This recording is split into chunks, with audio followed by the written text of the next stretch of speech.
The morning Clara Whitmore walked into Tanner's General Store wearing her second-best dress and a look on her face that dared anyone to say a word.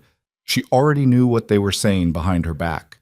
She'd known for 3 weeks, since the engagement was announced in the usual way. Somebody told somebody who told somebody else. And by sundown, the whole of Millhaven had an opinion about it. Clara Whitmore, 32 years old, schoolteacher, daughter of the late Reverend Whitmore, who'd left behind nothing but a good name and a leaky farmhouse on the edge of town, Clara was going to marry Elias Boone. Elias Boone, who hadn't had a good season in 4 years. Elias Boone, who owed money to 2 different men in town and probably a third one over in Cedar Falls. Elias Boone, who was raising 3 daughters under the age of 10 by himself, since his first wife, Marin, died of fever 2 winters back. Elias Boone, who lived in a cottage on the far south road that the children called the Crooked House because the front porch tilted so badly to the left that standing on it made you feel seasick. "Clara Whitmore has lost her mind," said Dorothy Hale to anyone who would listen, and most people in Millhaven were more than willing. "She could have had the Driscoll boy," said Agnes Pete at the quilting circle, needles clicking. "He's plain, sure, but he's got prospects. He's got land." "She could have had a dozen men," said Dorothy, which was an exaggeration, but nobody contradicted her. "She chose Elias Boone and 3 motherless children and a house that's going to fall over in the next hard wind." Clara heard all of it. That was the thing about a town like Millhaven. It wasn't big enough to keep secrets, and the women who gossiped didn't particularly try. They talked the way they breathed without thinking much about who was in earshot. She heard it, and she kept moving. The truth was that Clara had not made her decision in a hurry. She'd thought about Elias Boone for the better part of 6 months before she said yes to him, and in those 6 months, she'd watched him with the kind of quiet attention that most people in town didn't bother with. They saw the surface of the man, the worn coat, the boots that needed resoling, the way he sometimes went still for a moment when he didn't know anyone was looking, as if he was carrying something heavy that he hadn't figured out how to set down. What Clara saw was different. She saw him at the feed store one afternoon in late October, and his youngest daughter, Lily, who was 5 and had her mother's red hair, was tugging at his coat and whining about being cold. A lot of men would have snapped at her. A lot of men would have told her to be quiet and stop making a fuss. Elias crouched down right there in the middle of the store, unbuttoned his own coat, and wrapped it around her shoulders, and then he picked her up and carried her the rest of the way. And he didn't say a single word about it. She saw him one evening in November, sitting on that crooked porch in the near dark, reading aloud to all 3 girls from a book she was too far away to identify. The middle daughter, Ruth, who was 8 and serious in the way some children are, kept interrupting him with questions. He answered every one of them. She saw him in December at the market when old Mr. Hennessy dropped a bag of flour and spilled most of it across the frozen ground, and Elias stopped what he was doing and helped the old man clean it up. And when Hennessy tried to offer him a coin, he waved it off and went back to his business like it hadn't happened. None of these things were dramatic. None of them were the stuff of stories. They were just small moments that most people looked straight through, and Clara had started to think that a man's character was most visible in exactly those kinds of moments, when nobody was watching and there was nothing to be gained. She'd also noticed the way the 3 girls looked at him when he didn't know he was being observed. Children were honest in a way that adults had mostly trained themselves out of. They couldn't fake affection.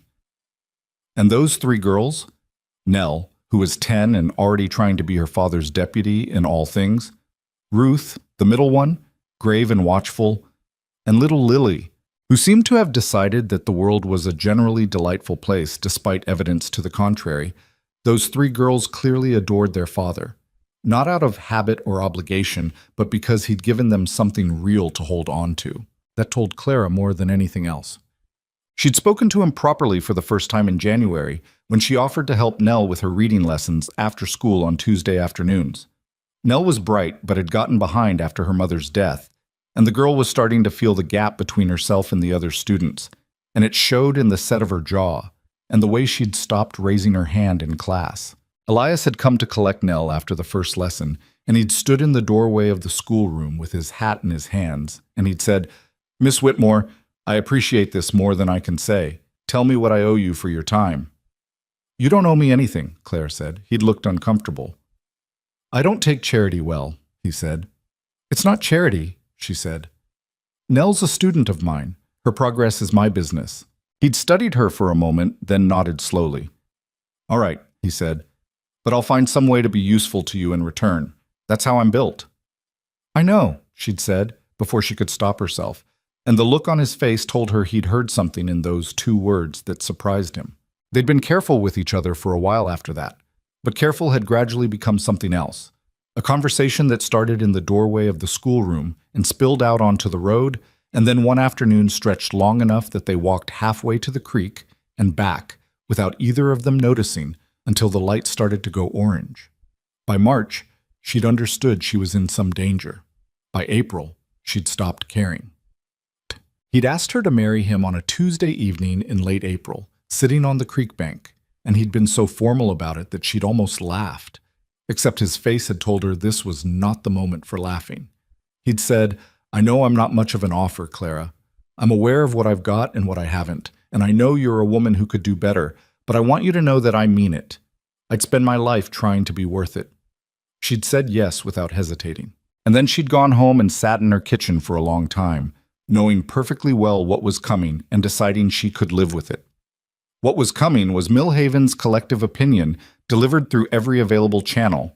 Sidelong glances at the market, whispered conversations that stopped just barely too late when she walked into a room, the bright false smiles of women who pitied her and the openly skeptical faces of men who thought she'd made a foolish calculation. What was coming was Dorothy Hale saying, I just hope she knows what she's gotten herself into, in the tone of voice that meant she very much hoped the opposite.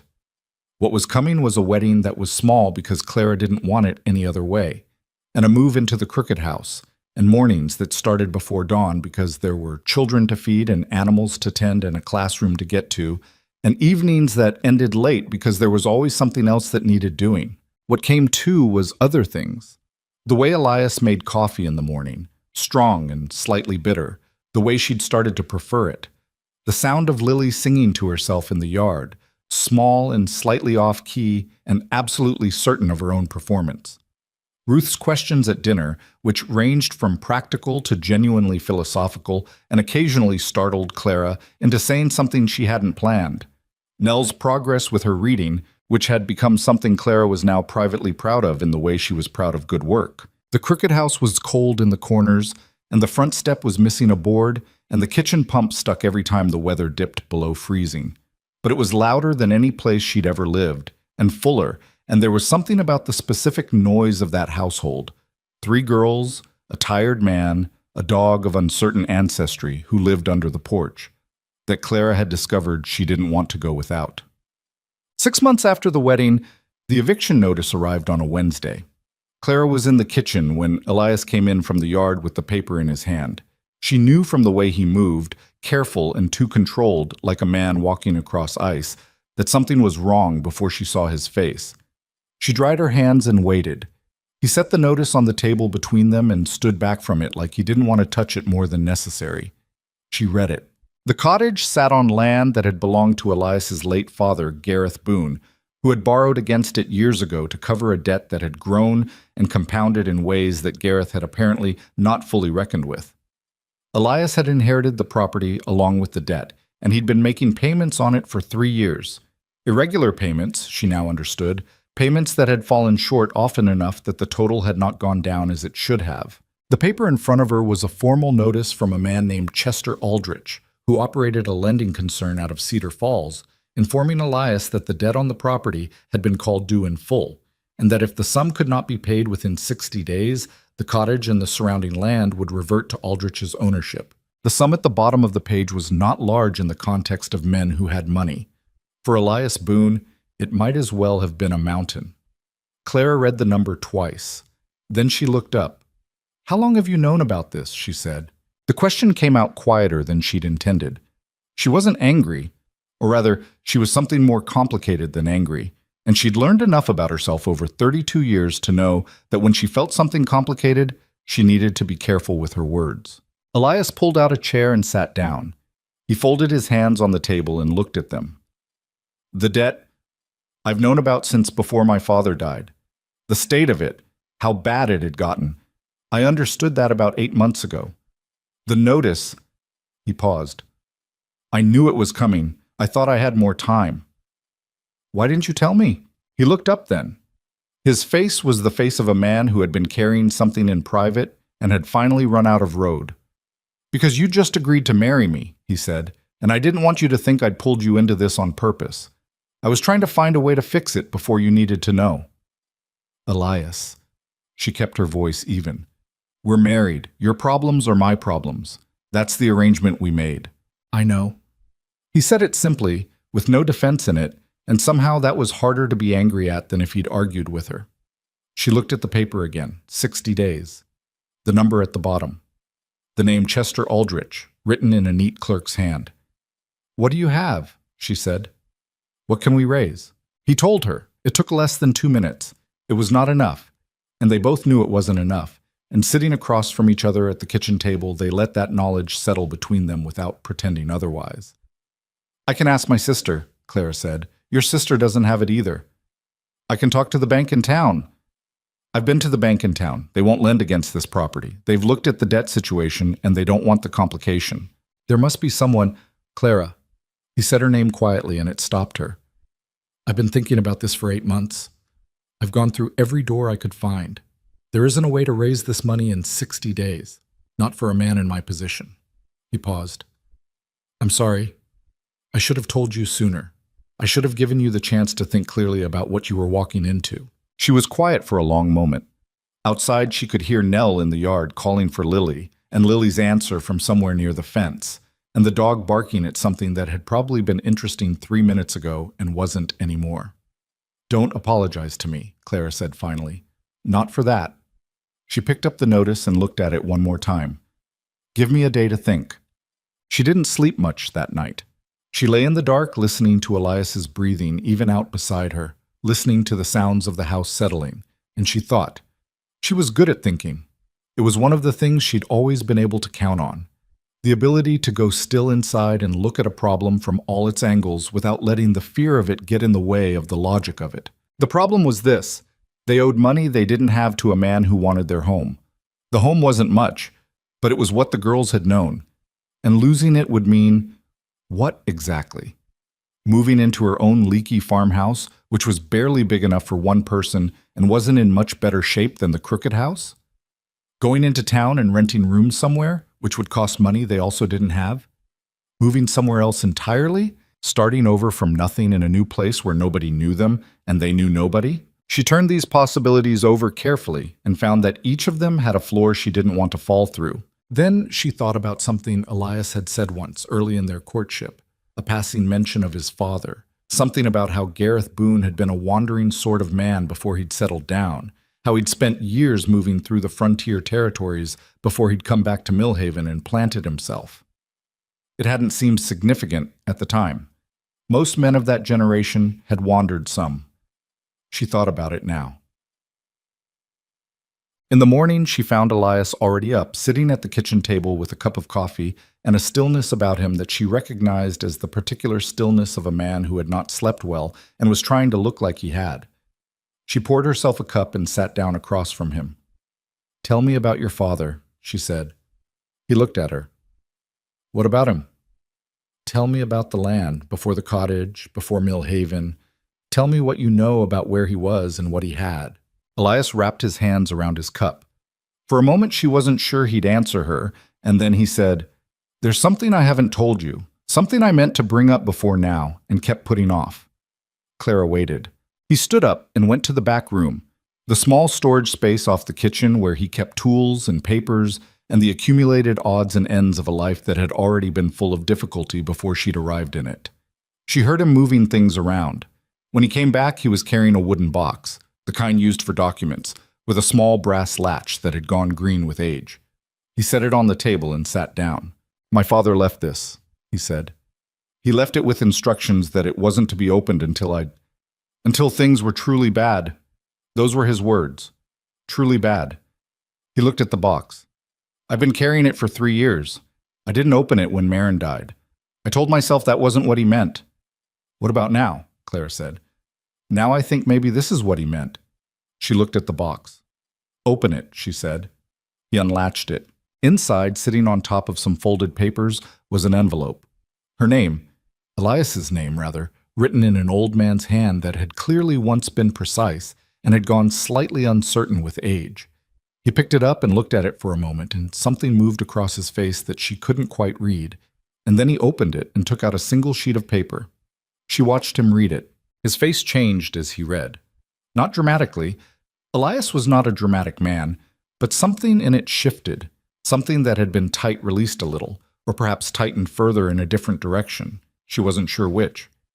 When he finished, he set the paper down between them. She read it.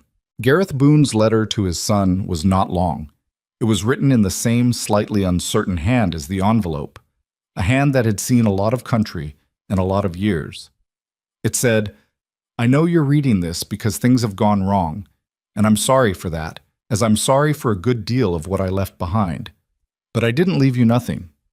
Below with this letter is a deed to a piece of land I found years ago and never told anyone about, for reasons that will make sense to you if you ever find your way there. It's past the Greystone Range, deep into the valley country, farther than most people bother to go. I haven't been back in 20 years, and I can't say what's there now. But when I was there, it was good land, good water. A sound cabin, though I imagine it wants work by now. The deed is legal. It was never entered against any debt. It is yours, free and clear, and if you need a reason to start over, this is it. Go find it, son. I think you'll understand when you do." Beneath the letter in the box was the deed. Clara read it twice. Then she set it down and looked at Elias. "You didn't know about this," she said. "It wasn't a question." "No." He shook his head. "He never said a word." She thought for a moment. "Do you know the Greystone Range?" "I know of it, 3-4 days' travel from here if the weather holds. Remote. People don't go out that way much. It's rough country before you get through the pass. But on the other side, apparently on the other side is land that belongs to us." He said it in a careful way, like he was still deciding whether to believe it. Clara looked at the deed again. She looked at the letter. She thought about Chester Aldrich's notice sitting on the other end of the table, its 60-day clock ticking. She thought about Millhaven, the whispers, the tilted porch, the women at their quilting circles, the bank that had said no, the life that was assembled from parts that didn't quite fit together. Then she thought about 3 girls sleeping upstairs, and a dog under the porch, and a man across from her who had carried a locked box for 3 years waiting for the moment when it was truly bad enough to open it. "We should go," she said. Elias was quiet for a moment. "It might be nothing. The cabin could be gone. The deed might not hold up." "It might be nothing," she agreed. "But the alternative is definitely something, and it's Chester Aldrich taking the house." He looked at her steadily. "That's the crooked house you're talking about." "I know what it is," she said, "and I know what we'd be walking away from. I'm saying we walk anyway." The preparations took 4 days.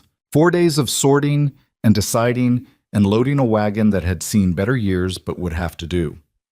4 days of conversations with the girls, Nell taking the news with the serious face she wore when she was working out the implications of something. Ruth asking questions that were both practical and occasionally devastating, such as, "Will we ever come back?" and "What happens if the cabin isn't there?"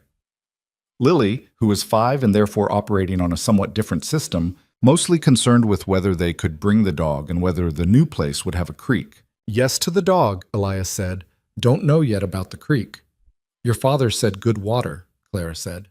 "That might mean a creek," Elias allowed. "Then yes to the creek," said Lily, and settled the matter for herself. Clara went to see her sister Margaret on the 3rd day and told her everything. Margaret listened with the expression she'd worn since childhood when she was listening carefully and trying not to show how worried she was. When Clara finished, Margaret said, "That's a long way to go on the word of a letter from a dead man." "It is," Clara said. "And you're sure about this?" "I'm sure we don't have a better option." Margaret looked at her for a long moment. "He's a good man," she said finally. "Elias, whatever the town says, he's a good man."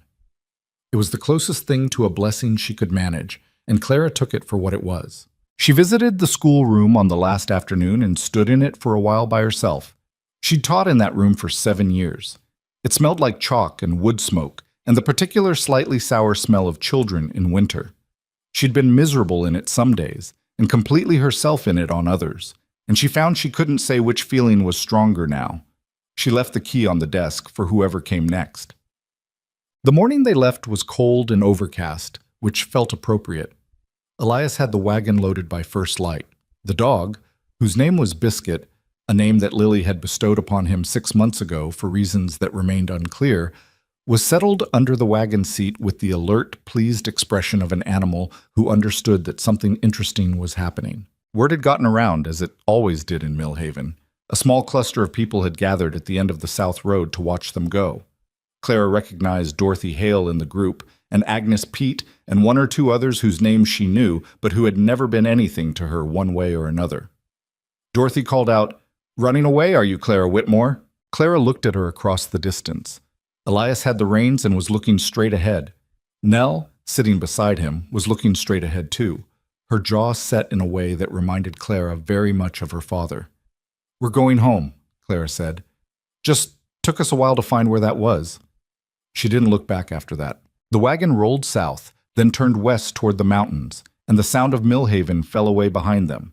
And Lily started singing something quietly to herself in the wagon bed, and the dog shifted and put his head on Clara's knee, and the overcast sky above them was gray and wide and completely indifferent to what anyone thought about any of it. Clara pulled her coat tighter and watched the road. There was a long way to go. The first day out of Millhaven, nobody talked much. That wasn't unusual for Elias. He was a man comfortable with silence, in a way that had taken Clara some time to understand. Wasn't coldness, but simply how he processed the world. He thought out loud rarely, and only when he'd already finished thinking privately. But the girls were usually different. Nell had opinions about most things and wasn't shy about sharing them. Ruth filled quiet spaces with questions the way other people filled them with small talk. Lily narrated her own existence on most days, a running commentary on whatever she happened to be observing, delivered to anyone within earshot, whether they'd asked or not. On that first day, all three of them were subdued. Lily sat in the wagon bed with Biscuit's head in her lap, watching the road unspool behind them. Ruth had a book open across her knees, but wasn't reading it. Claire could tell because her eyes weren't moving. Nell sat up front beside her father, with her arms wrapped around herself and her face pointed forward, wearing the same expression she'd worn when they left, that tight-jawed look of a girl who had decided she was not going to fall apart and was putting everything she had into making that decision stick. Clara sat in the back with the younger girls and let the silence be what it needed to be. They made decent time through the morning. The road west out of Millhaven was well traveled for the first 10 miles or so. Farms along either side, fields starting to show the gray-brown of late autumn, fences in reasonable repair. A few other wagons passed them going the other direction. Nobody paid them much attention. By midday, the farms had thinned and the road had narrowed to something more like a track, and the Greystone Range was visible ahead of them. Not close, not yet, but present on the horizon in the way mountains always were in this country, simultaneously enormous and somehow unreal, like something painted onto the sky rather than actually occupying it. Elias stopped the wagon at a creek crossing to rest the horses and let everyone stretch. Clara helped Lily down from the wagon bed, and the girl immediately went straight to the creek and crouched at its edge, poking at something in the water with a stick, while Biscuit stood beside her with tremendous interest. Ruth came to stand next to Clara on the bank. She had the book tucked under her arm now. "How far is it really?" she said. 3 or 4 days, your father thinks. Maybe 5 if the weather turns." Ruth considered this. "And then what?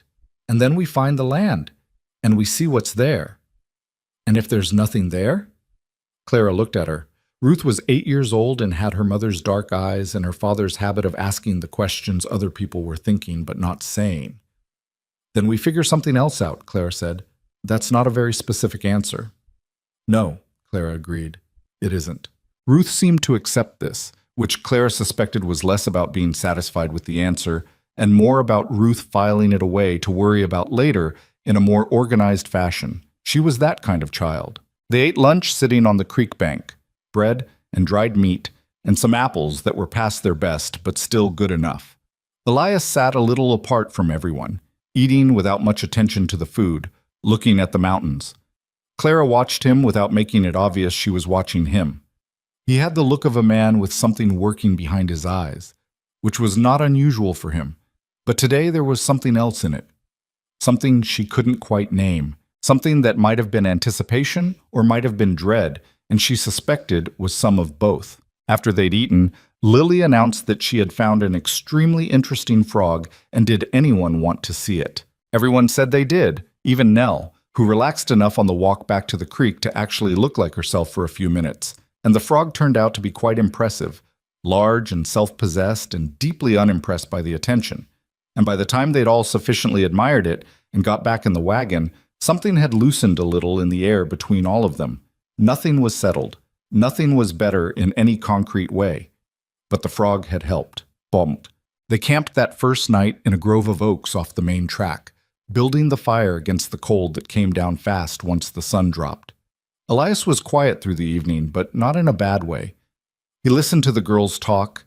He answered Lily when she asked him direct questions.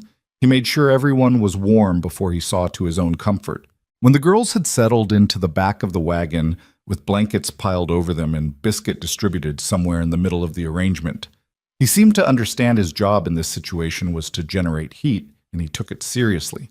Clara and Elias sat by the fire for a while. She waited. He poked at the fire with a stick, reorganizing the coals without any particular necessity. Then he said, "I keep thinking about the letter, about what he said." "Which part?"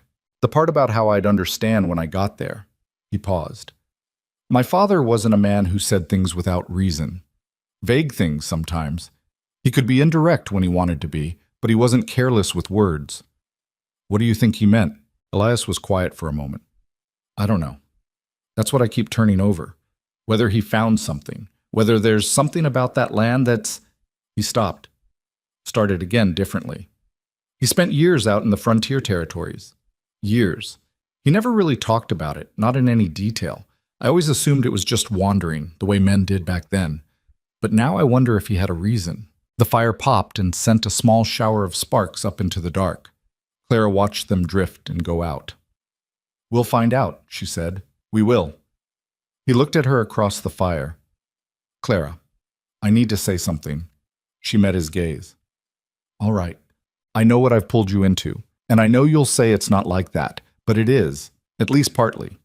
You married me knowing there were problems, but you didn't know the extent of them.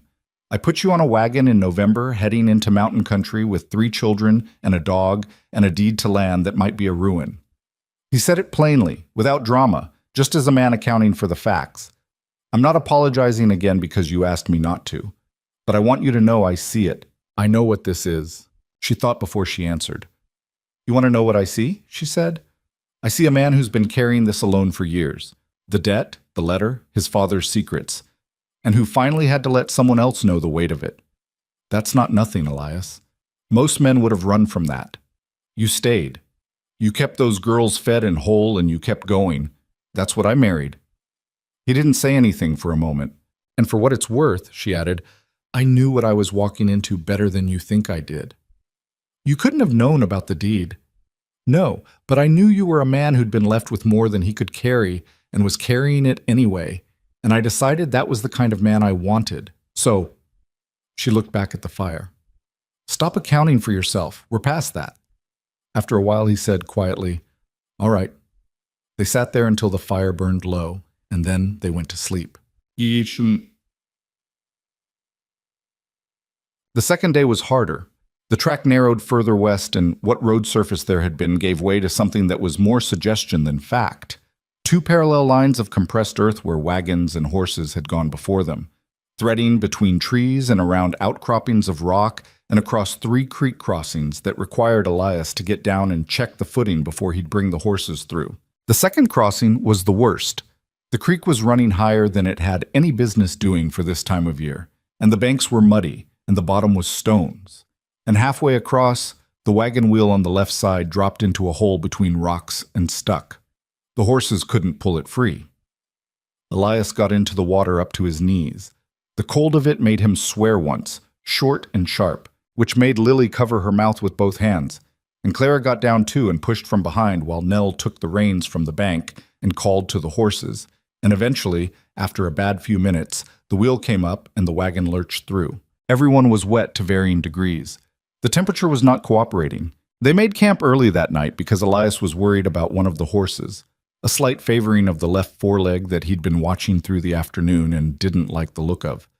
He checked the hoof and found a small stone wedged in the shoe, worked it loose, and spent time with the animal in the fading light, talking to her in the low, even voice he used for things that needed to be calmed down. Clara watched him from across the camp and thought, not for the first time, that there were men who were kind to other people when they needed to look like they were, and then there were men who were just kind, as a default condition, applied equally to children and horses and anyone else who happened to be in front of them. Ruth came and stood beside her, watching too. "Is Bessie going to be all right?" she said. "I think so. Your father found what was wrong." Ruth watched him a moment longer. "He always knows what to do with animals," she said. "He's not always sure what to do with people, but he's good with animals." Clara looked at her. "That's very perceptive." Ruth shrugged. "He talks to them like they can understand him, which maybe they can, I don't know, but it seems to help." They ate by the fire and Lily fell asleep before she finished her food. She had what Clara had come to recognize as an absolute and total approach to sleep, like a lantern being extinguished, there one moment and completely gone the next. Elias carried her to the wagon and settled her without waking her, which was either a skill or a miracle. Nell stayed up longer than the others, sitting across the fire with her chin on her knees. "You can ask me something," Clara said. Nell looked at her. "How do you know I want to ask something?" "Because you've had that look all evening and you're still awake." Nell was quiet for a moment, then, "Do you think it's real? The land? The cabin?" "I think the deed is real. I think your grandfather was a man who said what he meant. I never knew him very well. He died when I was 6. What do you remember about him?" Nell thought. "He had a big beard.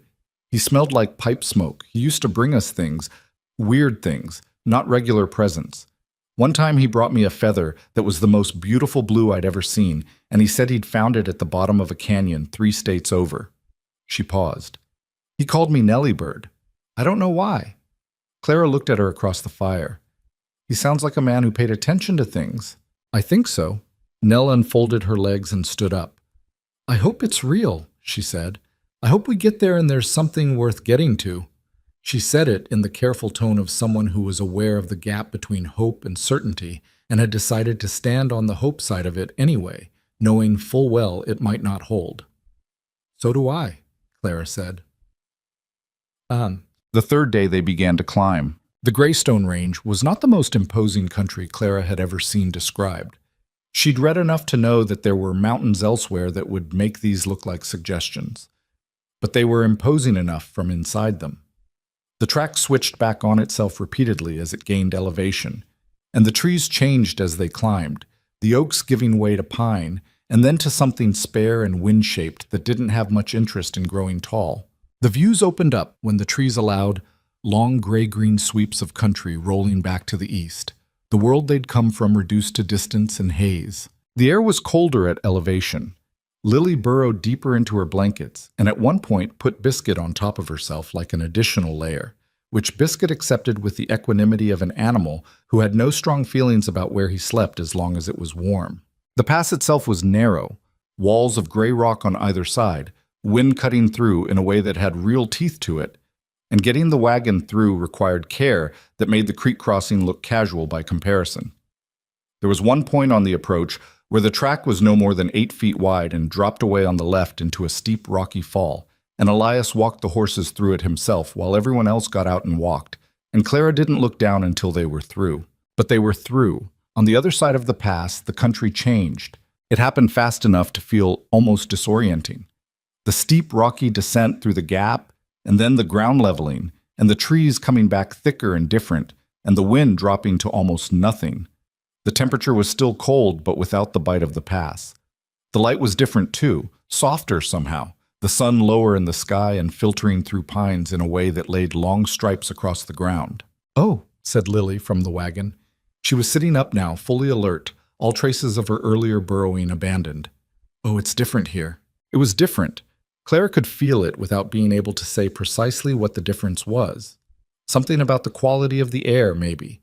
A smell of pine resin and cold water and deep dirt that she hadn't encountered before. Something about the quiet, too. Not empty quiet, but the quiet of somewhere that had been doing its own business for a long time without needing anyone's input. "How far in does the deed put the land?" she asked. 3 miles past the range, the letter said, following the river. Elias was looking ahead, and she could see from his posture that he was seeing something he hadn't expected.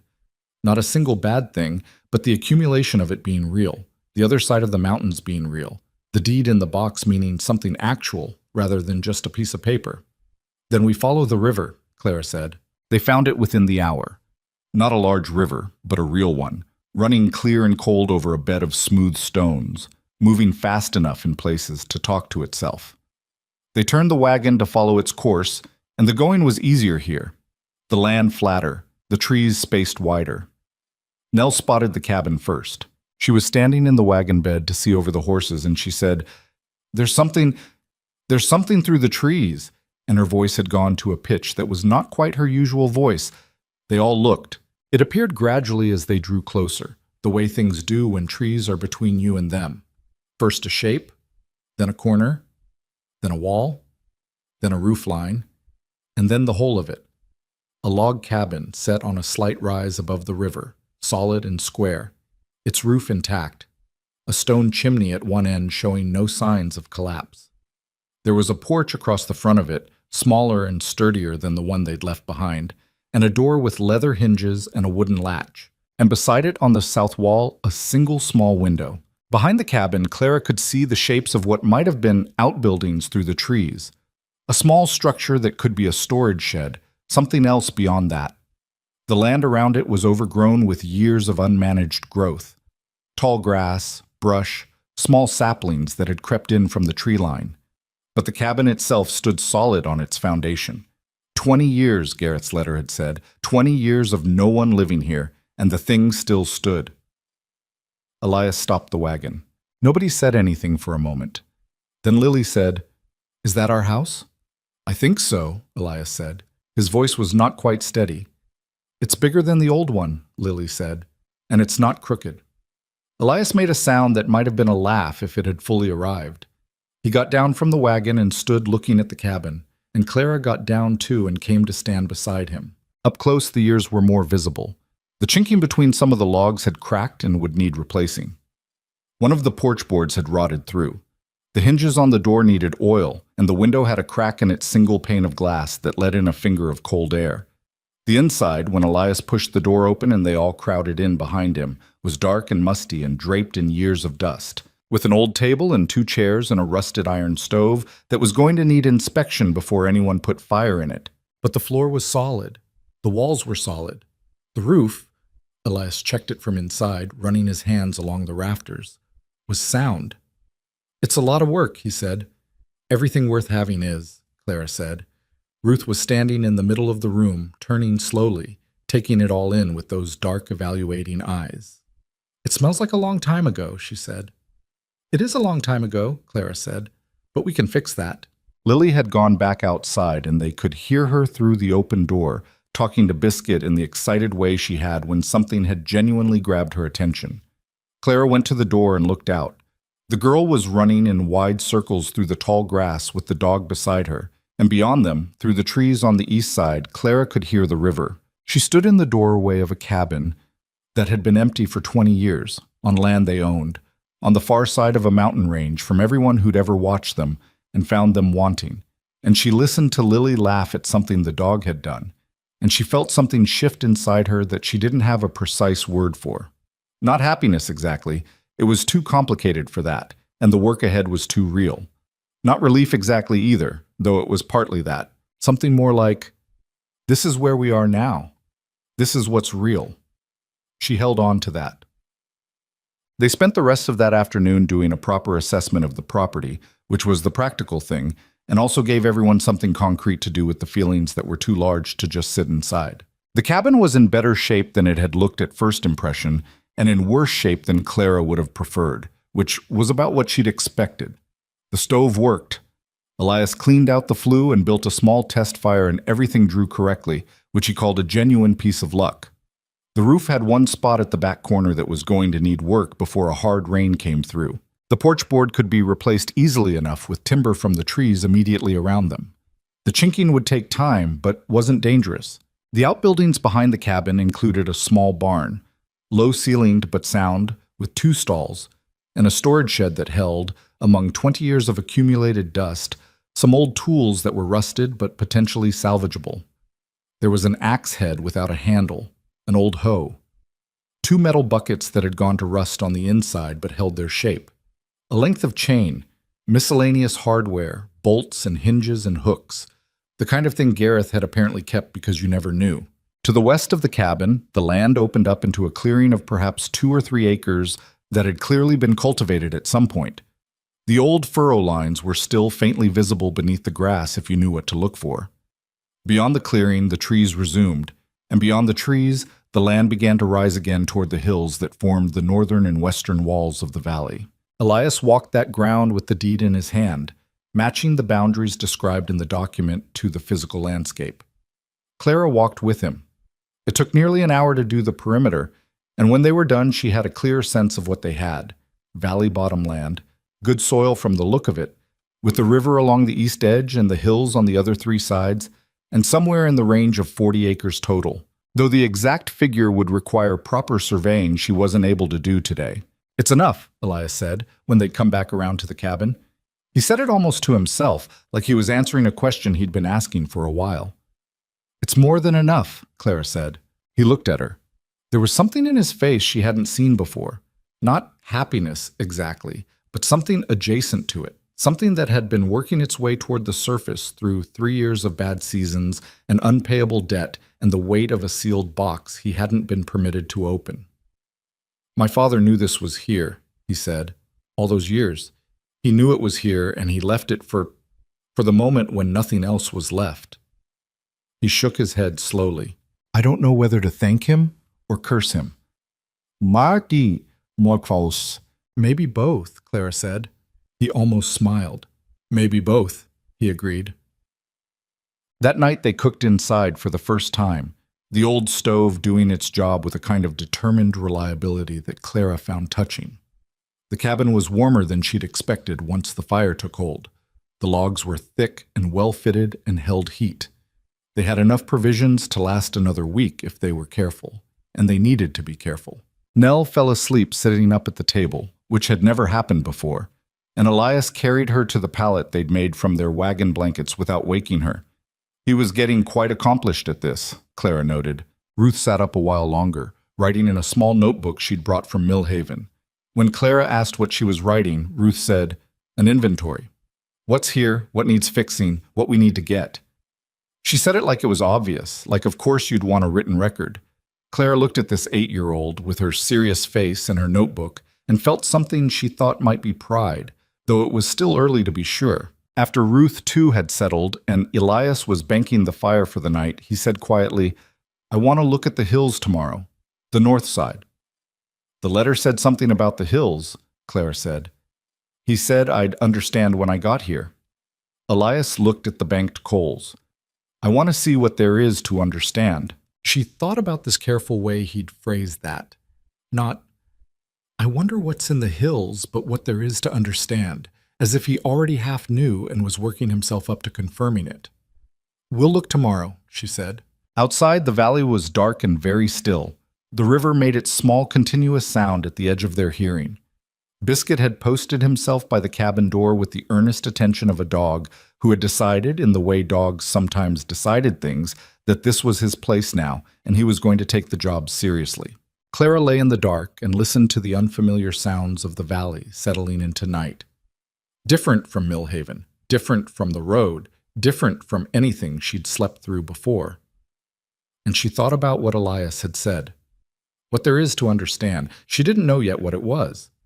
But she was beginning to think that Gareth Boone had not wandered these territories by accident, and that the deed in the wooden box was not the only thing he'd left behind. Sleep came slower than usual, and her dreams, when they came, were full of dark hills and the sound of running water and something beneath the ground that she couldn't quite see.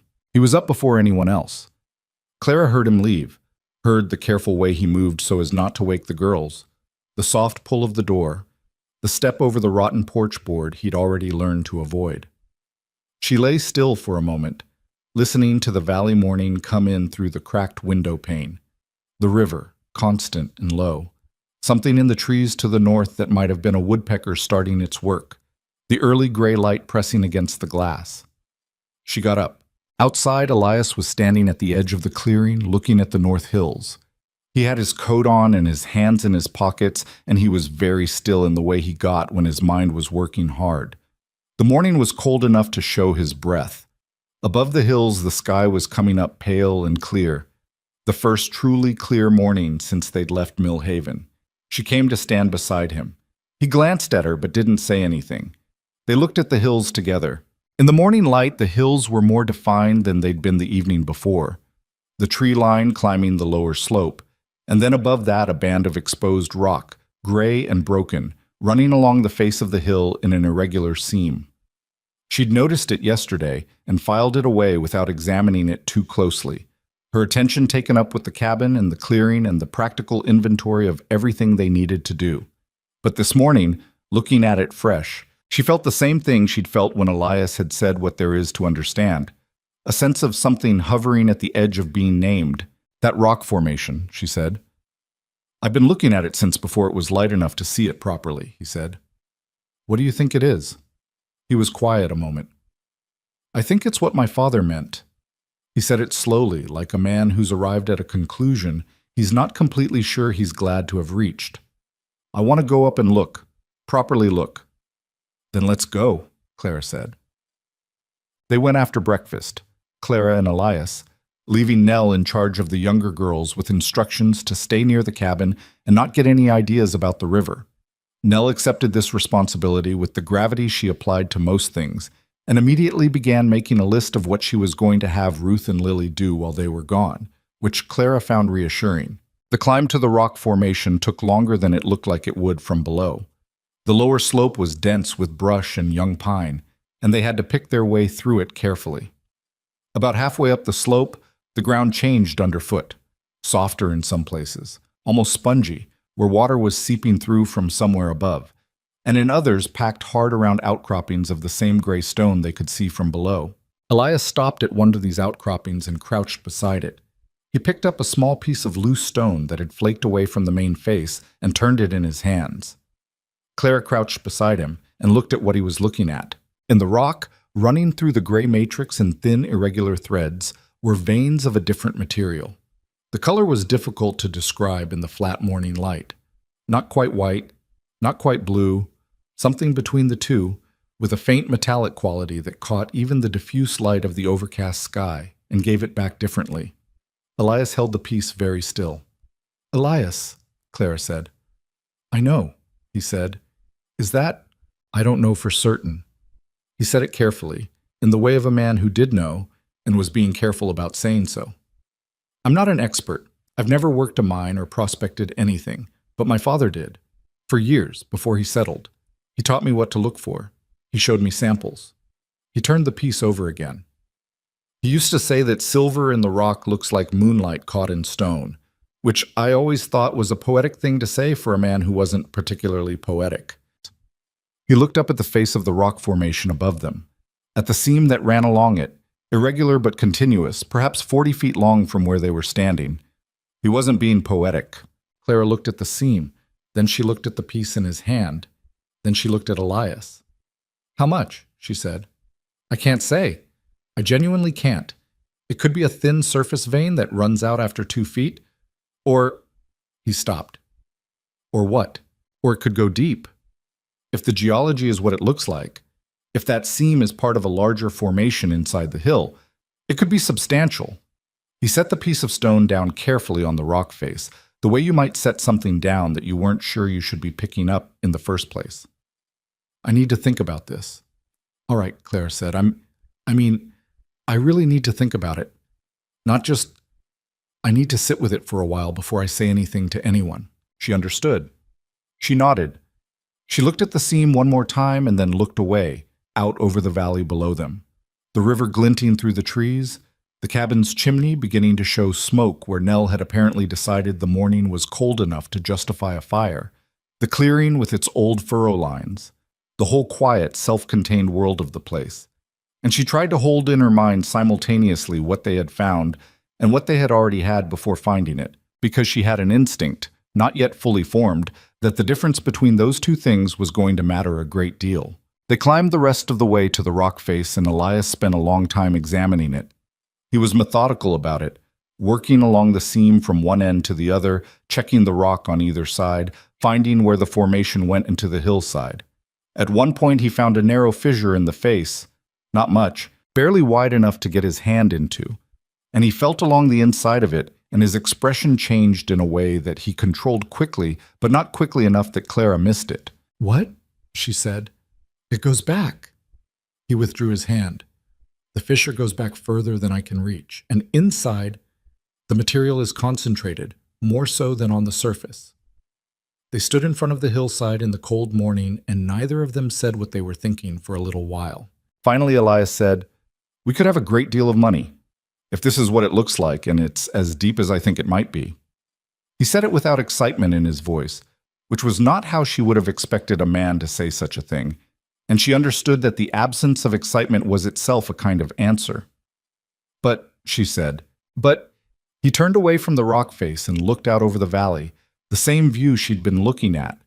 "If we work this, if we bring in equipment, get men up here, start extracting, this valley is not ours anymore. Not really. You can own land and lose it to what's happening on it at the same time." He paused. "Men who are mining a silver vein don't keep their heads down. Word gets out. Word always gets out. And when it does, everyone with a claim to make and a lawyer to make it with comes looking. Chester Aldrich, Claire said. Chester Aldrich, he agreed, and men like him, and men worse than him. He looked at his hands, at the stone dust on his fingers from the fissure. My father knew this was here. He left it sealed in a box with instructions not to open it until things were truly bad. He didn't mine it. He didn't tell anyone. He went back to Millhaven, and he lived out his life modestly, and he let this sit here. He was quiet a moment. I think I understand now why he said I'd understand when I got here. He was protecting it, Claire said, by leaving it alone. By leaving it alone, he nodded slowly. And he left it to me with the same option. Leave it alone, or... He stopped. Didn't finish. Or change everything. Clara finished it in her own mind without saying it, or become something different from what you are, or trade the life you're building for the life that comes with this, which is not the same life and might not be better even if it's richer. She looked at the seam in the rock, the threads of silver white catching the light, all that quiet wealth sitting in the hillside for 20 years, going nowhere, patient as stone. What do you want to do? She said.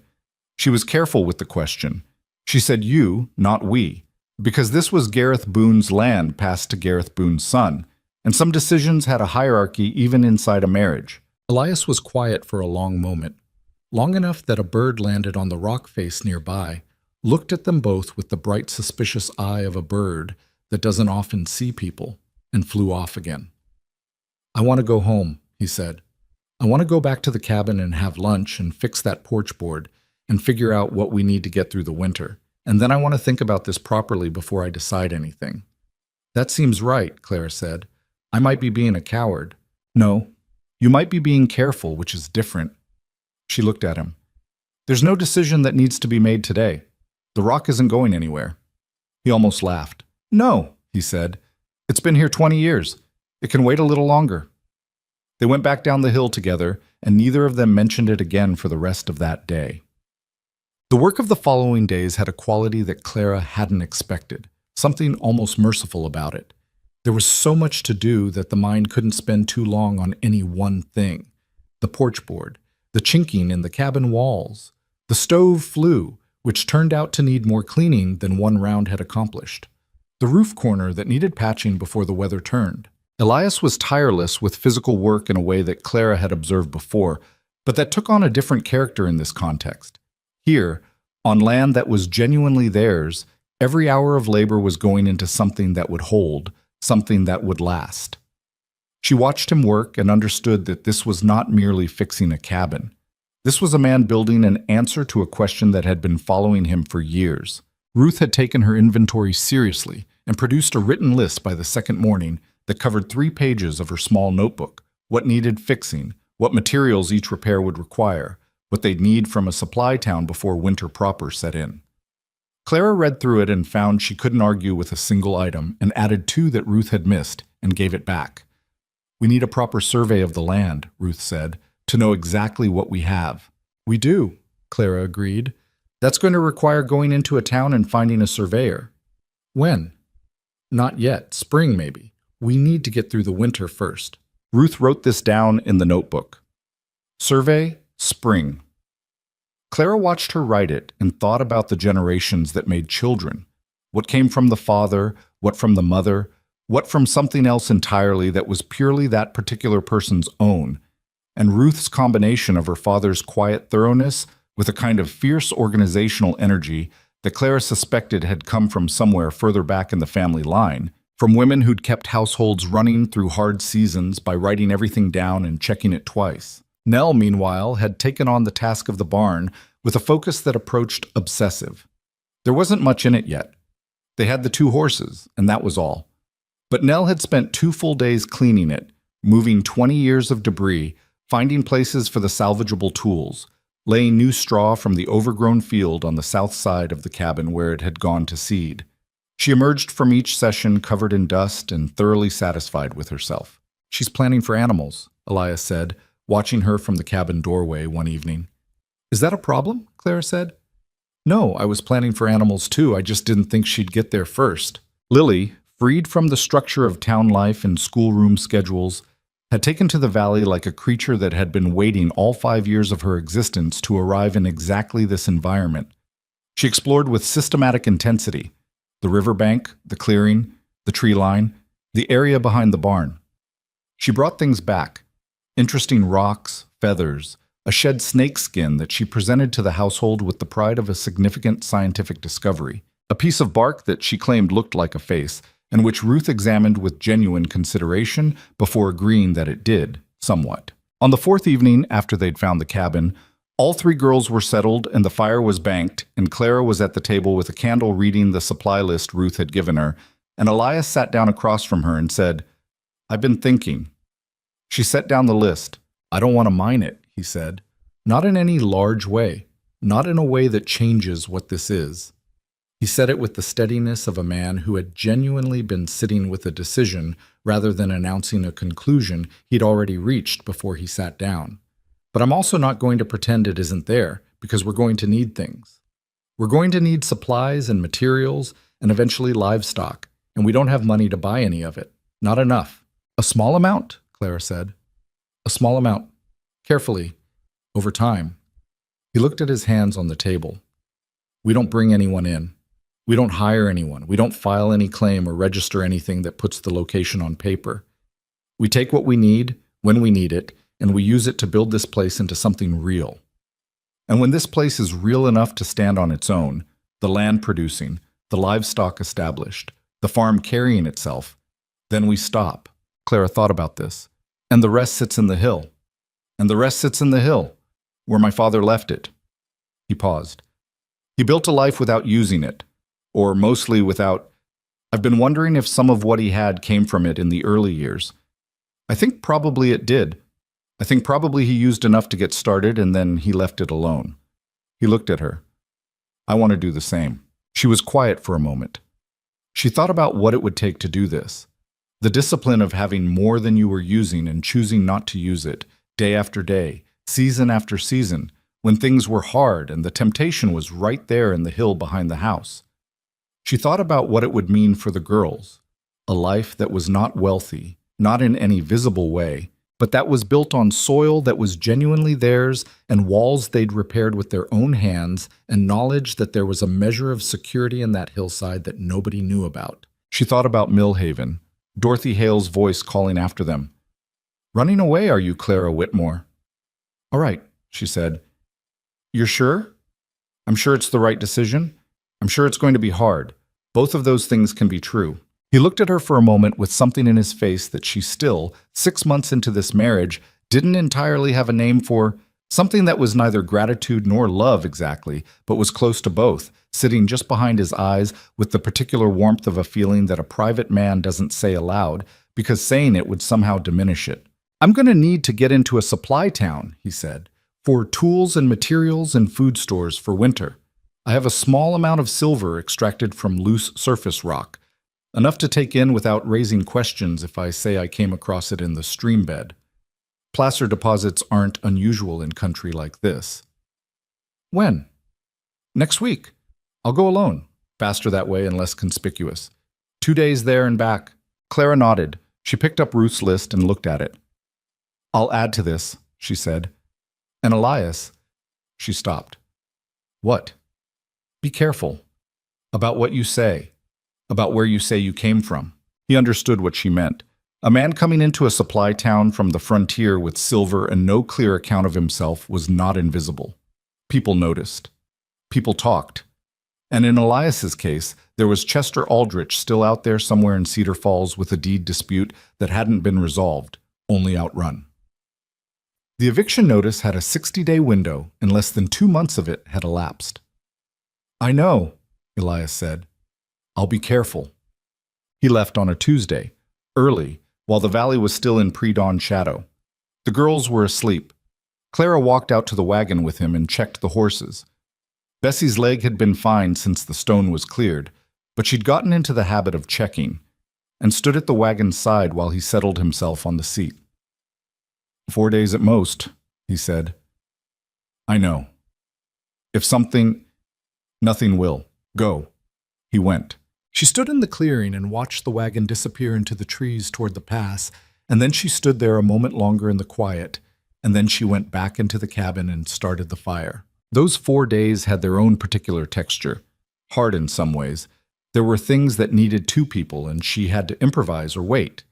The woodpile needed splitting, and she did it herself, which took twice as long and left her shoulders sore in a way that she respected but did not particularly enjoy.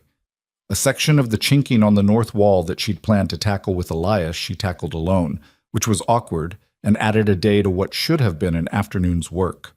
But there was something else in those days too, something she hadn't expected. The valley without another adult in it was the valley she was just beginning to know, and knowing it alone was different. She walked the perimeter in the evenings, when the girls were inside and the light was going low and gold through the pines, and she learned the specific sounds of different sections of the river, the way the wind moved through the clearing versus how it moved in the trees, the line where the valley's shadow reached first in the morning, the particular quality of silence at the far south edge of the property, where the tree line curved back on itself, and the rest of the world felt genuinely unreachable. She thought about her father's house in Mill Haven, the schoolroom, the leaky roof and the cold mornings, and the particular loneliness of a life that had been built to fit around an absence. The absence of whatever came next, the absence of the thing she hadn't known she was waiting for. She hadn't known she was waiting for this. That surprised her still. Not the fact of being here. She'd made that choice with open eyes. But the degree to which the valley itself had entered her, quietly and without announcement, in the same way the cabin had begun to smell like wood smoke and cooking, and the dog instead of 20 years of emptiness. The way a place becomes yours is mostly invisible until it's happened. On the evening of the 3rd day, Ruth came to find her at the south edge of the property, where she was sitting on a fallen log, looking at the trees. Ruth sat down beside her without being invited, which Clara appreciated. "Are you worried about him?" Ruth said. "A little," Clara said. "No point in lying to this child." Ruth considered this. "He's very capable," she said. "He doesn't always look it. He gets that tired look sometimes, but he is." "I know he is. My mother used to say that." Ruth said it without particular emotion, in the even way she handled things that were large and sad, not suppressing them, just carrying them at a distance that let her keep functioning. She'd say, "Your father is more capable than he thinks he is, and the problem is he knows it but he doesn't believe it, which is a different thing." Clara looked at her. "That's very precise." She was a precise person. Ruth looked at the trees. "I miss her in pieces," she said. "Not all the time in a big way, but in small pieces, like when I notice I want to tell her something and then I remember." "Yes," Clara said. She knew this kind of grief, Not the same loss, but the same pattern, the way it waited in small gaps rather than arriving in a rush. That kind doesn't go away. But it gets further apart, maybe. The gaps between the pieces get longer. Ruth seemed to think about this seriously. How long does that take? I don't know exactly. Different for everyone, I think. Ruth nodded, filed this away. They sat for a while in the early dark without needing to fill it. Elias came back on the afternoon of the fourth day, and Clara heard the wagon before she saw it, and found herself walking quickly toward the tree line before she'd decided to, which told her something she already knew. He had supplies. More than she'd hoped, enough for the winter stores she'd been worried about, plus 2 lengths of good rope, nails in several sizes, oil for the hinges, a roll of oilcloth for the roof corner, seed packets for spring, a small bag of flour that Ruth immediately took custody of, and this he produced from under the wagon seat with the look of a man who had remembered something important, a children's book, illustrated, that he pressed into Lily's hands without ceremony. Lily opened it with the gravity of someone receiving something significant. She turned several pages. She looked up at him. "Did you pick this one especially?" "I did," he said. "How did you know which one?" "I asked the woman at the store which one was best, and she told me and I bought it." Lily looked back at the book, then back at him, and then she hugged him in the sudden total body way she had, without warning, and he caught her and held on. Over her head he looked at Clara. She raised her eyebrows. "Well?" And he gave a small, careful nod. Everything had gone as it should. That night, when they were alone, he told her more. The supply town was called Harker's Crossing, 3 hours northeast of the pass by a different route than they'd come. A reasonable distance, which was good. He'd said he was a homesteader out of the valley country, come across a bit of placer silver in a stream bed, looking to trade for winter supplies. Nobody had seemed particularly interested. The man at the trading post had weighed the silver, named a fair price, and the transaction had been completed without further conversation. "Nobody asked where exactly," Elias said. "Good. There was one man." He paused. Clara looked at him. "There was a man in the trading post, came in while I was there, asking questions of the man behind the counter. General questions, not about me, about the area, whether many homesteaders were coming through, whether there were new settlements going in."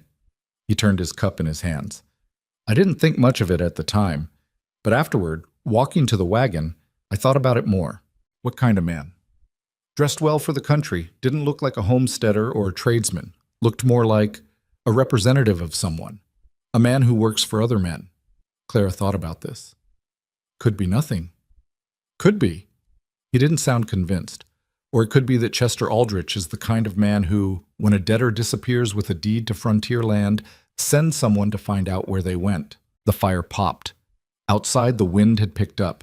She could hear it in the pines, a sound she was getting used to that had already started to seem like the normal sound of nighttime. "We don't know that," she said. "We don't know anything. I'm telling you what I saw because you should know." He looked at her steadily. "If someone comes looking for us, I want us to have thought about it before they arrive." "All right," she kept her voice even. "Then let's think about it." They talked for an hour about what they knew and what they didn't.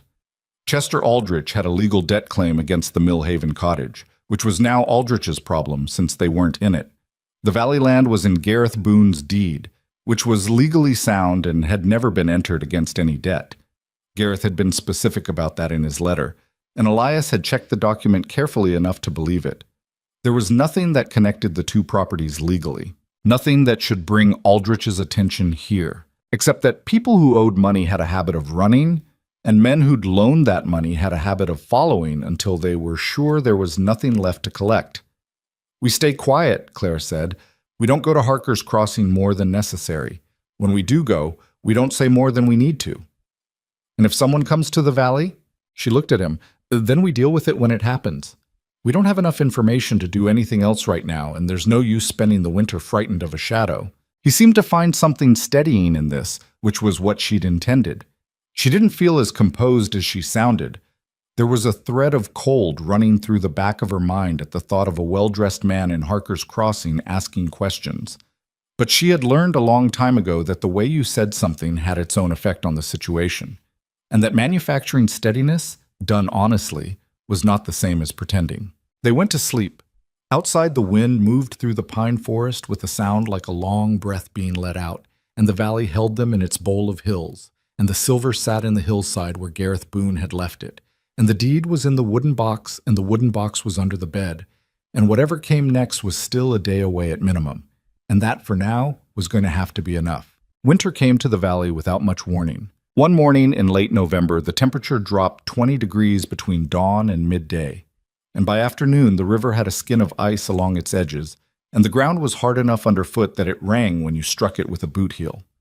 Elias had been watching the sky for 3 days, and had spent those 3 days cutting and stacking wood with a focused intensity that Clara now understood was his version of alarm. He didn't pace. He didn't worry aloud. He just worked harder at whatever needed doing until the thing he was worried about either arrived or didn't. It arrived. But they were ready for it, mostly. The cabin held heat better than she'd dared hope. The chinking repairs held. The stove, that reliable old iron workhorse that Gareth Boone had installed years ago, and which had sat cold and unused for 2 decades, turned out to be one of the most solid things on the property, built in an era when people made things to last rather than to be replaced.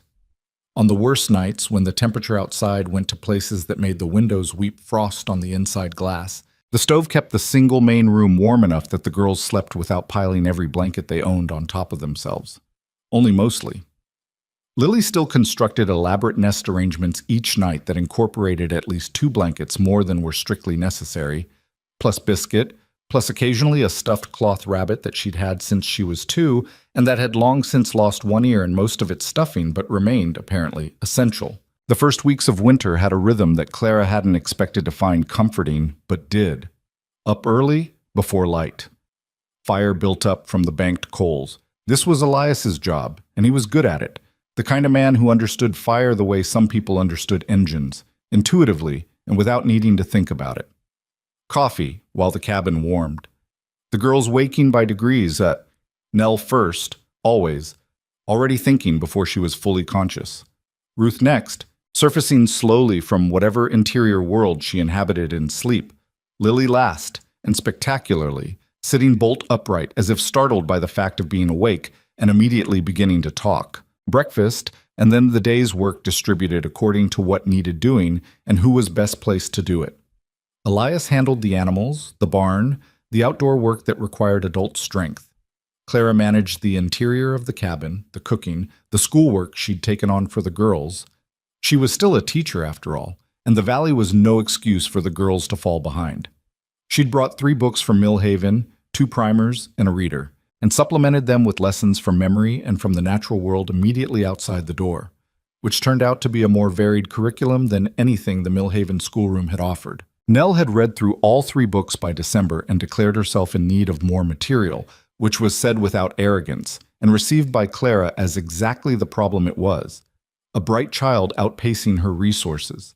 She began giving Nell more advanced mathematics instead, problems that required real thinking, and set her to copying passages from the reader as a way of practicing composition, and promised that the next trip to Harker's Crossing would include something new to read. Nell accepted this with the pragmatic grace of someone who had learned to work within constraints, which was itself a form of education. Ruth continued her notebooks. She had 3 of them by January. The supply inventory, a record of the weather each day, temperature estimates, precipitation, wind direction, cloud cover, all recorded in her precise small handwriting, and a third that Clara was not entirely sure of the contents of, but that Ruth kept close and did not offer to share. Clara did not ask. Some things a person needed to keep to themselves, and an 8-year-old was a person. Lily learned to read that winter. It happened in a way that had nothing dramatic about it. One afternoon in December, Clara was working through a primer with her, sounding out words the way she'd done it 100 times with 100 students, and Lily sounded out a word, and then another word, and then a sentence, and then she looked up and said, "Oh, I see," with the expression of someone to whom something has just become sensible that wasn't before. And after that she read. Not fast, not without effort, but with the complete absorption she brought to anything that genuinely interested her. And what interested her, Clara discovered, was not the primers, but stories. Any story she could get access to, real or invented, short or long. She started making them up for herself when she ran out of printed material. She told these stories to Biscuit, primarily, who was an attentive audience. The man came in February. There had been no warning, no distant sound of horses that Clara caught in time. No biscuit alert at the door before the knock. She was in the cabin alone with Ruth and Lily. Elias and Nell had gone to check on the south fence line, which showed signs of coming down under the weight of snow. She heard a horse in the clearing, and then footsteps on the porch, and then a knock. 2 brisk knocks, the knock of someone who expected to be answered. She went to the door. The man on the porch was maybe 45, dressed for winter travel, in a heavy coat, and he had the look she'd been taught to recognize since Elias had described it. Not a homesteader, not a tradesman. Well-fitted coat, good boots, the kind of man who worked for other men and had learned to carry himself with borrowed authority. "Morning," he said, pleasantly enough. "Sorry to disturb. I'm looking for a family called Boone. Elias Boone. Someone in Harker's Crossing said they thought there was a family out this way, new to the area." Clara looked at him. Behind her, she could feel Ruth go still, that particular quality of stillness that meant the girl was listening hard and filing everything away. "What do you want with them?" Clara said. "I represent a business concern out of Cedar Falls.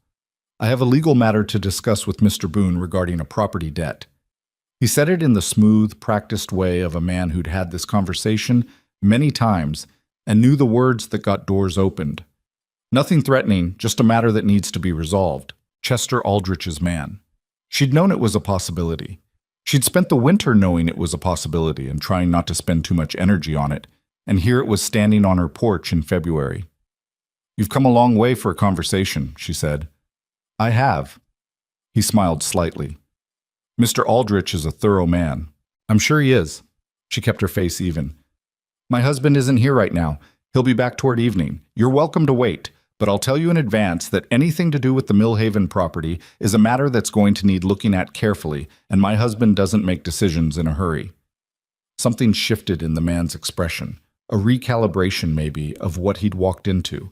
He'd expected probably a worried woman, easy to pressure. "Is there somewhere—" "There's a barn," Clara said. "Your horse can get out of the cold. I can bring something hot out in a while." She said it as an offer and also as a boundary, and he seemed to understand that the conversation was not going to happen inside the cabin without Elias present. He thanked her and went to the barn. Clara closed the door and turned around. Ruth was standing in the middle of the room with her notebook open and her pencil already in her hand. "His coat had a monogram," Ruth said. "The initials were T.W. Clara looked at her. "You're going to write that down." "I already did." Ruth wrote something. "He has mud on his boots up to the ankle, which means he didn't come through the main pass. He came around the south side, through the marshland, which means someone told him there was a way in that was shorter than the pass. Someone in Harker's Crossing who'd paid more attention than Elias had thought." Clara filed this away. "All right," she said. "Don't say anything when your father gets here. Let him have the conversation first." "Obviously," Ruth said, in the tone she used when she felt something was beneath needing to be stated. Clara sent Lily to play in the back room, which Lily accepted with the complete compliance of a 5-year-old who could tell from the room's air that something serious was happening and had decided the best strategy was not to be in the way of it. Elias came in from the south fence an hour later, Nell behind him, both of them carrying the cold from outside like a second coat. Clara met him at the door and told him quickly and quietly, "The man, the barn, Chester Aldrich, February, someone in Harker's Crossing." His face didn't change much while she was talking, which meant he'd already been half expecting it. He went to the barn. Clara waited. She put a pot on the stove that didn't need to be on the stove, which was her way of having something to do with her hands. Nell sat at the table with the studied neutrality of a 10-year-old, trying to look like she wasn't listening for sounds from the barn, which Clara recognized and did not comment on. Elias came back after 40 minutes. He came in, stamped the cold from his boots, poured himself coffee, and sat down. Clara sat across from him. Nell, without being told, quietly got up and went to the back room. "His name is Thomas Wren," Elias said. "He works for Aldrich. He's been looking for us since January. Aldrich apparently sent him when we didn't surface anywhere obvious and the cottage was vacant." "What does Aldrich want?" "The debt." Elias wrapped his hands around the cup. "The cottage is gone. Aldrich took possession as of December, But Aldrich's position is that the debt itself isn't settled by the property value, that there's a remaining balance owing after the property was accounted for. He paused. It's a legal argument. Whether it holds up depends on the original loan documents, which I don't have with me. How much is the remaining balance? He told her. It was less than the original debt, but still more than they had in any liquid form. Is he threatening legal action? Not today. He's a professional, not a bully. He's here to open a conversation, see what there is to find. Elias set down the cup. He asked about the property out here. Tried to make it casual. I told him the land belonged to my father's estate and was unrelated to any debt in Millhaven. That's true. It's true. Whether Aldrich chooses to accept it is a different question. He looked at her steadily. He's going to want documentation. He's going to want to see the deed and verify that it's clean. Then we show him the deed, Clara said. That puts our location on paper in Aldrich's hands. Our location is already in Aldrich's hands. Wren found us. She kept her voice level. The deed is clean, Elias. Your father was clear about that. It was never entered against the Millhaven debt. If we show Aldrich a valid deed and the separation is clear, the legal argument for reaching this property doesn't hold. Unless Aldrich finds a lawyer creative enough to make a different argument, then we need a lawyer to make the counter-argument. She watched him. We need to deal with this now, while it's still a conversation. If we run from it again, I know. He said it quietly. I know. Running isn't the answer. I've known that since February started, and I've been trying not to think about it, which is the same as running in a different form. He exhaled. I need to find a lawyer, someone not connected to Aldrich. Harker's Crossing? Harker's Crossing isn't big enough. There's a town called Deering, further north, that has a proper courthouse, a real law practice. He'd learned the local geography over the winter in the careful way he absorbed anything useful. I'll need to go. When? Soon, before Wren goes back to Cedar Falls and Aldrich moves from conversation to action. He looked at his hands. And I'll need to take the deed. She went and got the wooden box from under the bed and brought it to the table. She opened it herself and took out the deed and laid it in front of him. He looked at it for a moment without touching it. Then he picked it up carefully and read it through, though he clearly knew every word of it already. This is sound, he said. Yes, she said. My father was careful. Yes, she said again. He folded the deed and put it in his inside coat pocket. Outside, the wind had picked up and was doing something cold and deliberate to the porch boards. Inside, the stove put its steady heat into the room. What do I do about Wren tonight? He said. You tell him you need to look into the documentation before you can have a real conversation. You're civil, you don't say more than necessary, and in the morning he goes back to Cedar Falls and you go to Deering. He nodded slowly. And you and the girls will be here, she said. We're not going anywhere. Thomas Wren ate dinner with them that evening because the alternative was letting a man go hungry in a barn in February, and whatever he represented, he hadn't done anything personally that merited that. He was, as Elias had said, professional. He made no further attempt to press the legal conversation, accepted the meal with genuine appreciation, was polite to the girls without being artificial about it, and went back to the barn to sleep in a way that suggested he'd done worse. Ruth watched him throughout dinner with the contained intensity of a naturalist observing something. After he'd gone, Lily said, I don't think he's a bad man. He just works for one. Elias looked at her across the table. I could tell, Lily said, as if this was explanation enough. How? Ruth said, because Ruth always asked how. Lily thought about it. He looked at his food like he was grateful for it. Bad men don't look grateful for things. No one had a strong counter-argument to this. Elias left before Wren was up in the morning. Clara had packed what he needed the night before, and they'd said their piece quietly in the dark, without waking anyone. He took Bessie and left the other horse in the wagon. The deed was in his coat pocket, and he'd memorized the name of the law practice in Deering from a reference Harker's Crossing had given him on his first visit. Wren departed 2 hours after dawn, politely, with a message for Aldrich that Elias was looking into the documentation and would be in contact through proper channels. Clara watched him ride south, the way he'd come in, through the marshland route, and she stood in the clearing until he was out of sight. The valley felt very quiet after that. She turned back to the cabin and the day's work, because there was always the day's work and it didn't wait for anyone's anxieties to resolve themselves. The woodpile needed to come up. The water bucket had frozen overnight and needed breaking and carrying. The horses needed tending now that Elias wasn't there to do it, and Ruth had already gone to the barn to start. Clara could see her footprints in the snow. Nell was at the table when Clara came in, doing the mathematics problems Clara had left her. She didn't look up. "He'll be all right," she said. Clara took off her coat and hung it. "I know. He's careful when it matters. He just doesn't always look it." "That sounds like something someone told you." Nell glanced up. "Mom used to say it. Different words, but the same idea." She looked back down at her work. "She was right about most things." "She sounds like she was," Claire said. Nell wrote something on her paper. "You're right about most things too," she said, in the tone of someone making a factual observation rather than offering a compliment. "In case you didn't know." Clara hung up the coat and went to start the morning fire properly, and didn't say anything, because some things are better received in silence. Elias came back 8 days later.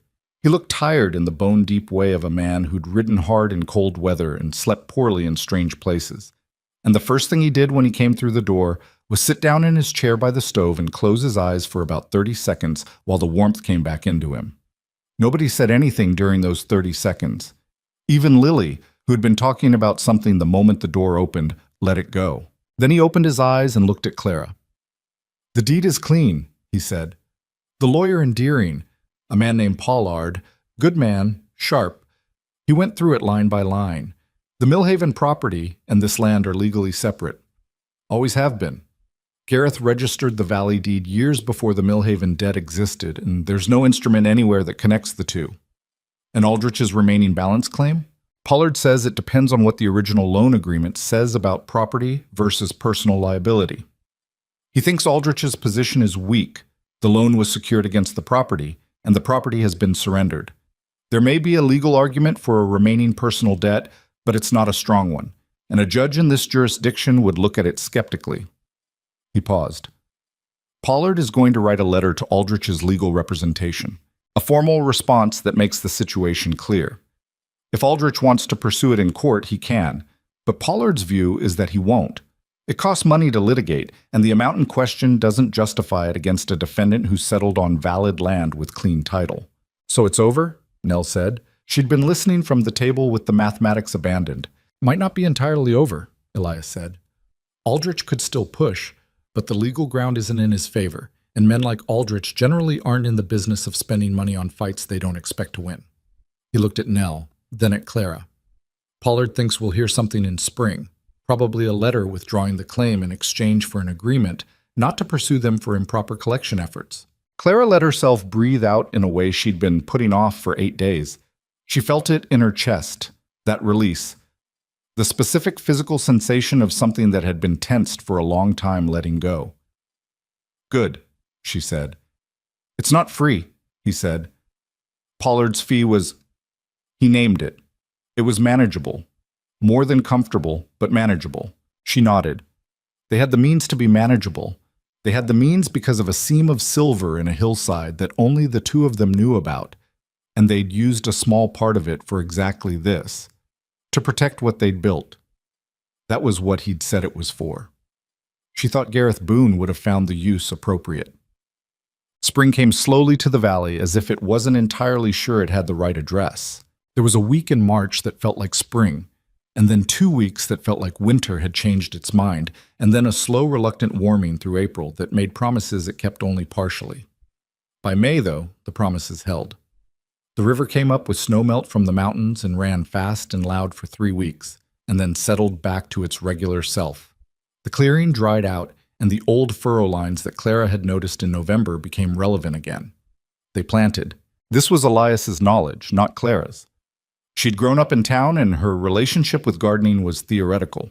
He taught her things in that patient way he had, without condescension, the same way he talked to the horses and to the girls when they needed to learn something, straightforwardly, with the assumption that she was capable. How deep the seed went for each type, how far apart, how to read the soil, how to know when it was ready. She learned and she got dirt under her fingernails, and she made mistakes that he corrected without making her feel foolish about them. And by the time they had the first 2 acres turned and seeded, she had a working relationship with the earth that she hadn't had before. The girls helped. All of them, Lily included, though Lily's contributions were occasionally more enthusiastic than accurate and required quiet correction. Ruth had added an agricultural section to one of her notebooks. Planting dates, seed varieties, amounts, spacing, estimated harvest dates based on Elias's guidance. She was building, Clara realized, a farm record, the kind of document that a functioning agricultural operation needed, that told you what you'd done and what worked and what didn't, year over year. "Who taught you to do that?" Clara asked her one afternoon in May when they were both in the garden and Ruth was making notes. Ruth looked up. Nobody. It seemed obvious. Not to most people. Ruth considered this with genuine puzzlement, as if she'd just learned that something that was obvious to her was not obvious to others. "How do you remember what worked otherwise?" she said. "You don't, always," Clara said. "That's the problem." Ruth wrote something else and went back to her work, apparently filing this away as a confirmation that the notebooks were a good idea rather than receiving it as a compliment. 2 letters arrived in May, within a week of each other. The first was from Pollard and Deering, forwarded through Harker's Crossing.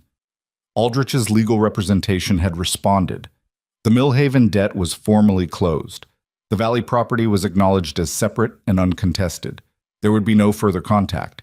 Clara read this letter sitting on the porch in the May sunshine and felt the last of something release, the last thread of the thing she'd been carrying since the eviction notice on the kitchen table 6 months ago. Done. Over. Chester Aldrich had moved on to easier problems. The second letter was from Margaret. It was short, in Margaret's practical style. She had never been a long letter writer.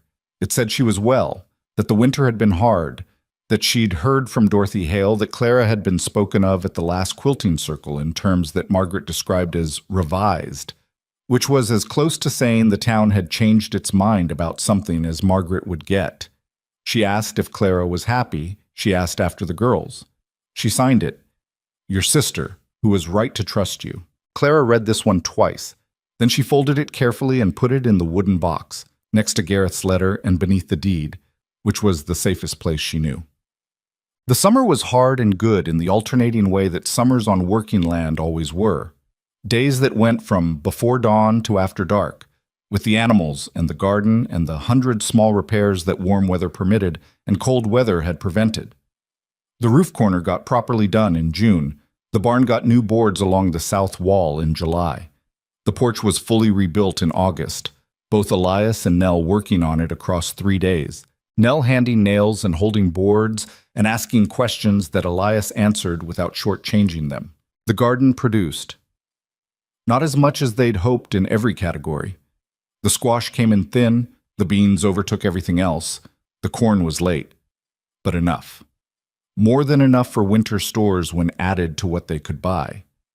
Clara learned to preserve, which was another thing she'd known only in theory, and Ruth helped with the precision parts, timing, measurements, the testing of seals, and between them they put up enough for the season with a margin that felt like genuine safety, rather than hope dressed as planning. Nell got a goat in August. This came about through a man at Harker's Crossing who had too many and was looking to reduce his herd. And Elias had mentioned it casually at dinner, and Nell had looked up from her food with an expression that Clara recognized as an expression she herself wore when something became suddenly and completely decided in her mind. The conversation that followed was thorough, covered the practical requirements in detail, and ended with Elias saying, "All right, if you take full responsibility for the animal." Yes, Nell said she would, and she did. The goat's name, after some consideration, was Frances. She was brown and opinionated, and not entirely cooperative, but she gave milk, and Nell managed her with the same focused competence she brought to everything, and by September Frances had become part of the farm's daily life in a way that felt permanent. Lily named all the chickens they got in September. There were 6 of them. Their names were in order: Mabel, Corncob, Duchess, a name that Clara didn't catch the first time and never successfully recovered, Princess, and Steve. When asked about Steve, Lily said the chicken had reminded her of a Steve, and that was sufficient.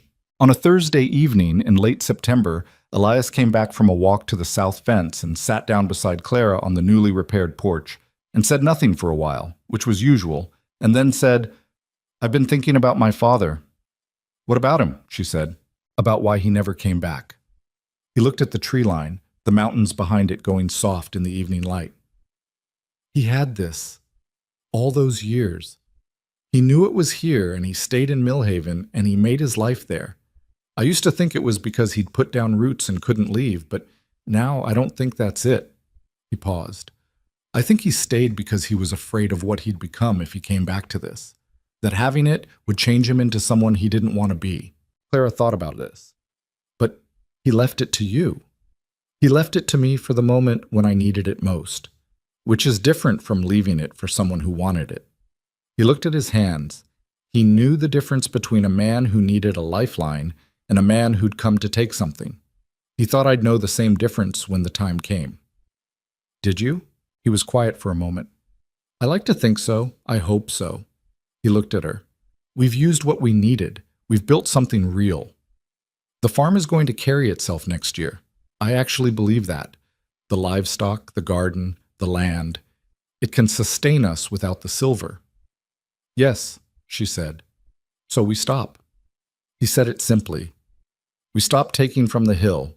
We let the rest sit. I know, she said. We always said that's what we'd do. I want to say it out loud again, he said, because I want to be the kind of man who keeps his word to himself, not just to other people. She looked at him, sitting beside her on the repaired porch of the cabin his father had built, in the valley his father had found and kept quiet about for 20 years, at the end of a year that had taken them from an eviction notice on a kitchen table to this, the garden put to bed, the animals settled, 3 girls doing their evening business somewhere inside the cabin, the dog on the porch between them doing nothing in particular with great sincerity. You are that kind of man, she said. You have been the whole time.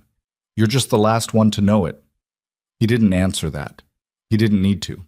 He sat with it in the way he sat with things that were true and larger than what words did to them. The evening came down over the valley slowly, the sky going through its stages above the mountains. Gold, then orange, then a deep clear blue that held for a long time before the dark came in. The river was audible in the quiet. The chickens were settled. Frances the goat had made her last complaint of the day from somewhere in the barn and gone silent. Inside, Ruth's voice asked a question, and Nell's voice answered it, and then Lily's voice said something that made both of them laugh, and the sound came through the cabin wall and out onto the porch where Clara and Elias sat. He reached over without looking at her and found her hand and held it. She let him. The mountains held the valley on all sides, patient and enormous, and entirely unconcerned with any of it, and the silver sat in the hillside where it had always been, and the deed was in the wooden box, and above them the first stars were coming out in the darkening sky, one by one, the way things arrive when they're not being pushed, slowly and in their own time, and each one solid and permanent once it's there. The second autumn was different from the first in ways that were difficult to explain to anyone who hadn't lived through both of them. The first autumn had been survival, the frantic, focused energy of people who had arrived somewhere with not enough of anything and needed to make it through a winter that didn't care about their circumstances. Every day of that first autumn had been measured against a question that never fully went away. Is this going to be enough? The question had sat underneath everything, underneath the work, underneath the meals, underneath the evenings on the porch and the nights in the repaired cabin. It wasn't paralyzing. Clara was not a woman who let things paralyze her, and Elias was not a man who had the luxury of paralysis. But it was always there. The second autumn didn't have that question. Or rather, it had the question and the answer arrived at the same time, which was its own kind of strange. They had enough. They had more than enough.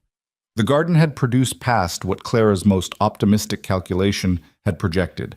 The beans were done and put up. The corn had come right this year. The root vegetables were in the cellar in quantities that satisfied even Ruth's written projections, which tended toward the conservative. The chickens were laying consistently.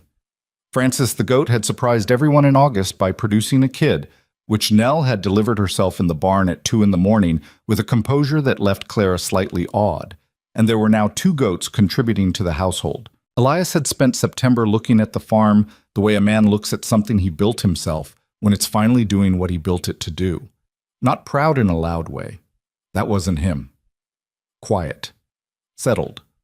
Like a man who has been holding his breath for a long time and has only recently become fully aware that he's been doing it.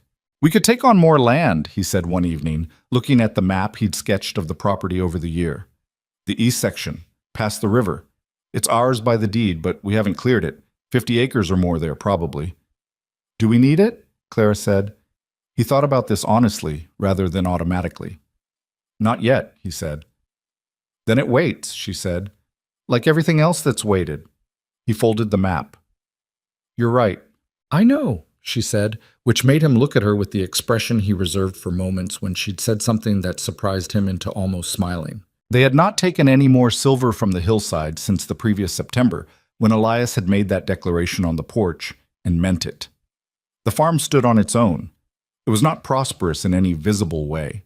Their clothes were mended rather than new, their cabin was comfortable but plain, their tools were second-hand and maintained carefully rather than replaced. But the cellar was full and the animals were healthy, and there was money put aside in a jar under the floorboard that Clara had been adding to slowly through the year, in the way a person adds to something they don't expect to need urgently, not with desperation, but with the simple discipline of someone who has learned the value of a margin. The silver sat in the hillside. She thought about it sometimes, the way you think about something you've decided not to think about, not obsessively, but with a periodic awareness. She thought about it, and she thought about Gareth Boone, who had found it and left it alone and made a life elsewhere anyway. She understood him better now than she had when she'd read his letter. The silver wasn't the point. It never had been. The point was what you built with what you had, and what you chose not to build with what you didn't need. That distinction was the whole thing. That was what Gareth had been trying to say, and what Elias had understood when he'd stood in front of that hillside in the cold morning and set the piece of rock down. Some things you find, and they belong to you.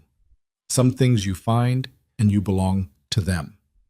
The difference between those two situations was the whole of what the Boone family had been navigating for 2 years, and Clara thought they'd gotten it right, not perfectly. Nothing was ever perfectly right, but right enough to matter. It was Ruth who brought up Millhaven first. She was doing it the way she brought up most things, sideways, in the middle of something else, as if the thought had just occurred to her when in fact it had clearly been in the notebook of her mind for a while.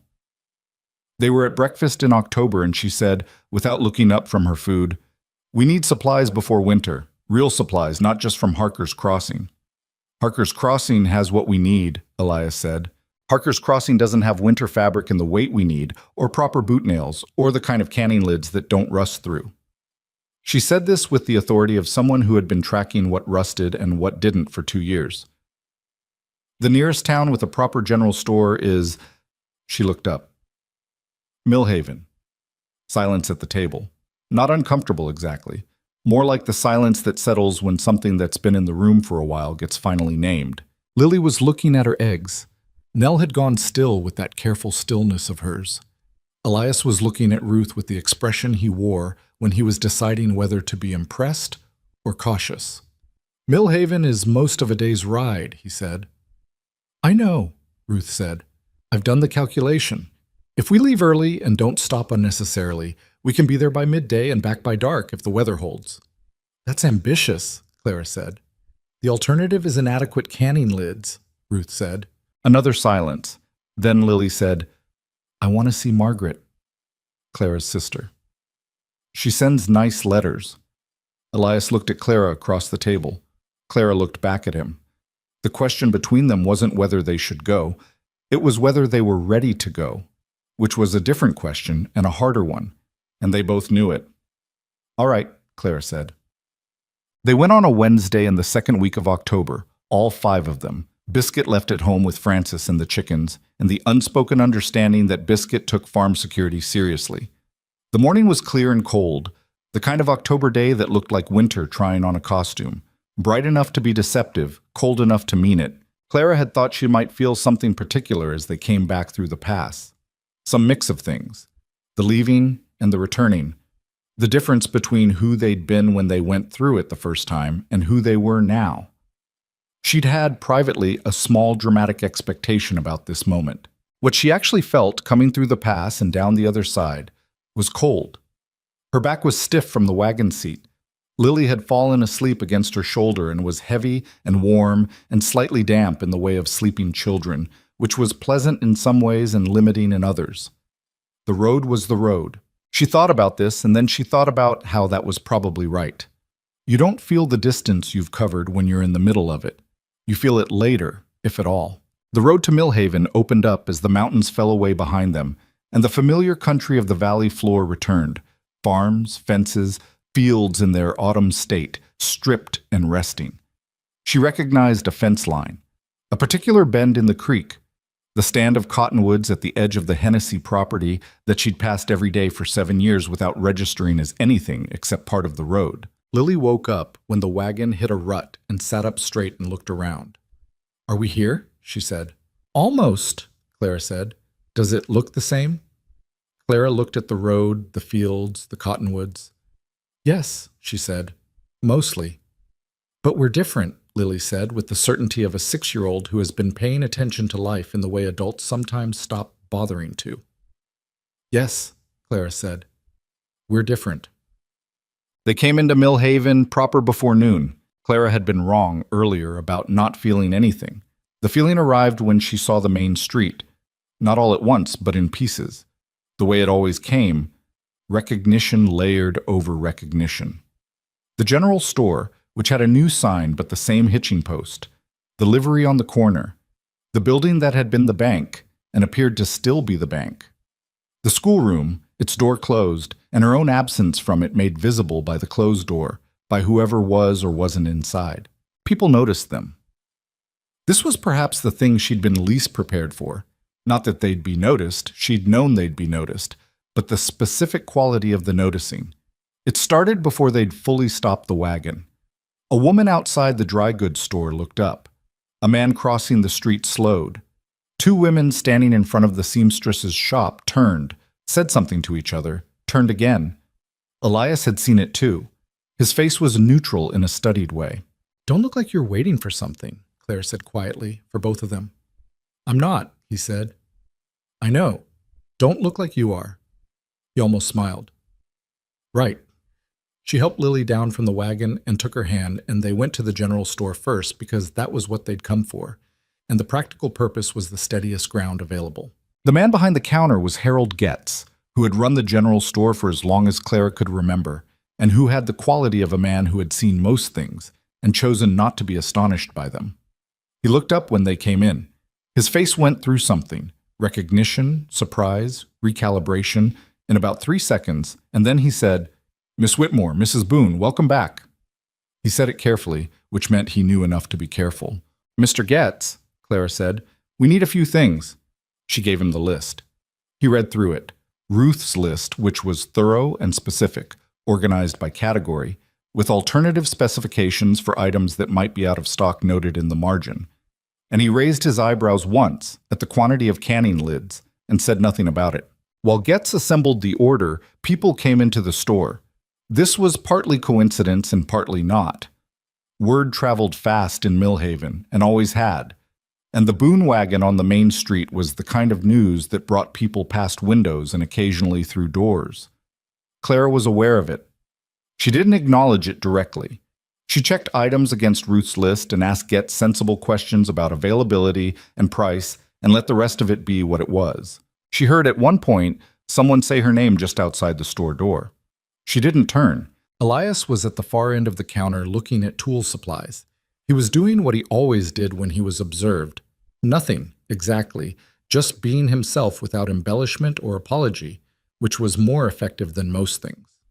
He was wearing his good coat, which was not a new coat, but was well kept and fit him properly, and he had the look of a man who had spent a year doing hard physical work and was solid in himself in a way that had nothing to do with showing off. Nell was with him, holding a lamp glass they'd need replaced. She said something to him in a low voice, and he nodded and pointed to something on the shelf, and she looked at it and wrote something in, of course, a small notebook she'd brought. The sight of this, for no particular reason, made Clara want to put her hand over her mouth and hold something in. She didn't. Lily was examining a jar of hard candy on a lower shelf with the focused appreciation of someone conducting a serious assessment. She had been told she could choose one thing, and she was taking this seriously. Dorothy Hale came in 15 minutes after they arrived. Clara had wondered if she would. Part of her had expected it, and part of her had told herself not to expect anything, which was the contradiction she'd been living with since they pulled onto the main street. Dorothy came through the door with Agnes Pete behind her, and the two of them stopped just inside the entrance. Dorothy looked at Clara. Clara looked at Dorothy. 2 years was not a long time in most reckonings.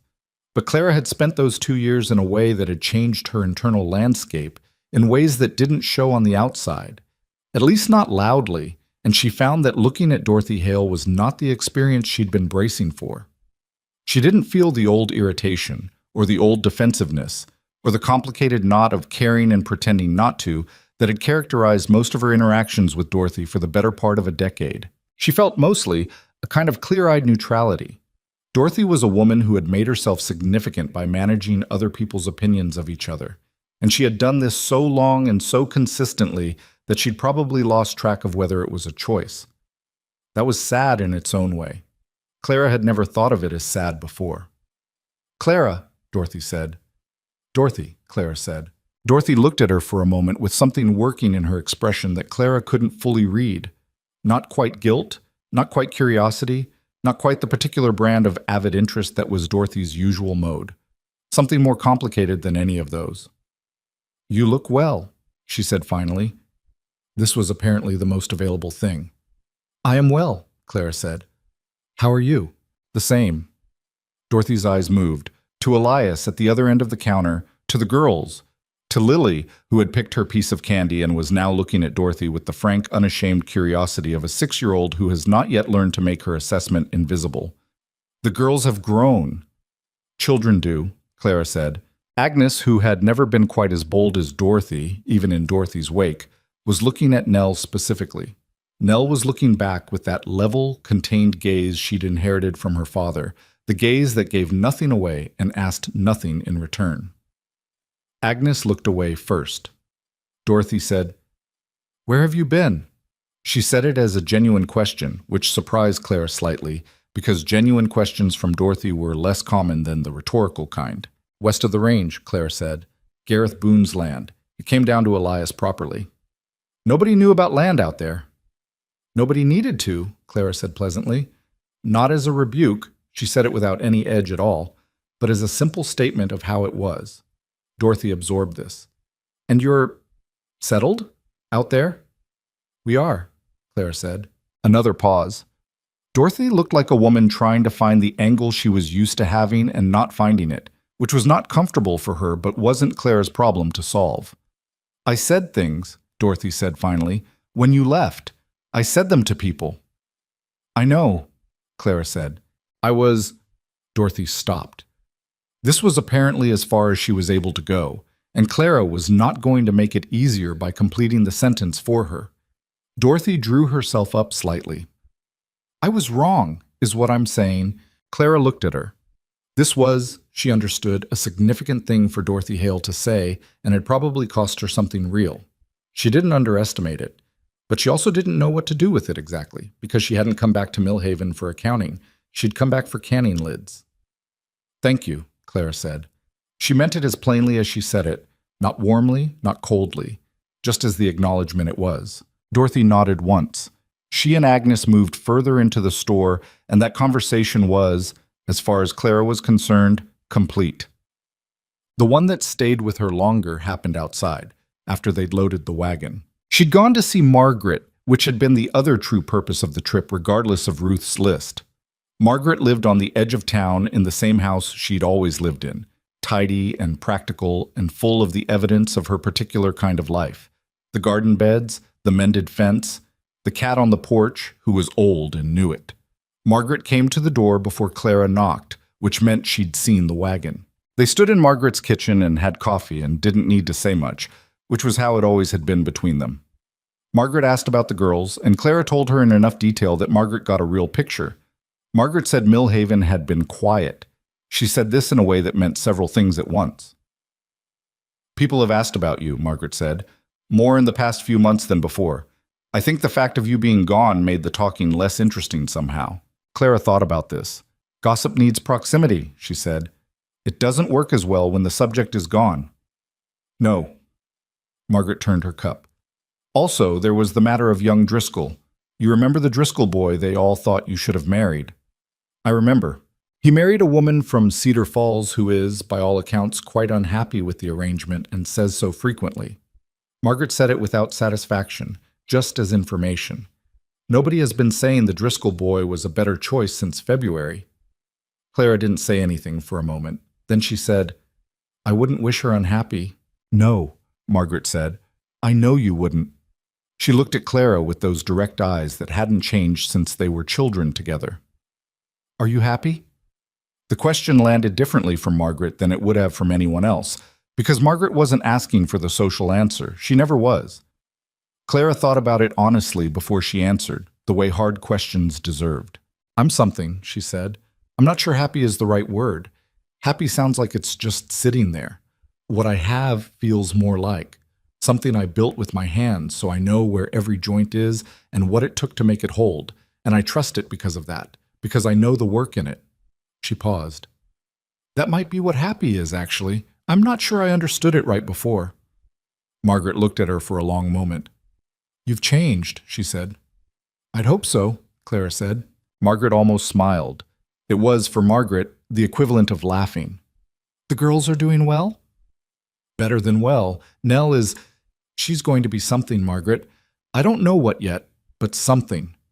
She thought of Nell delivering the goat kid in the barn at 2 a.m.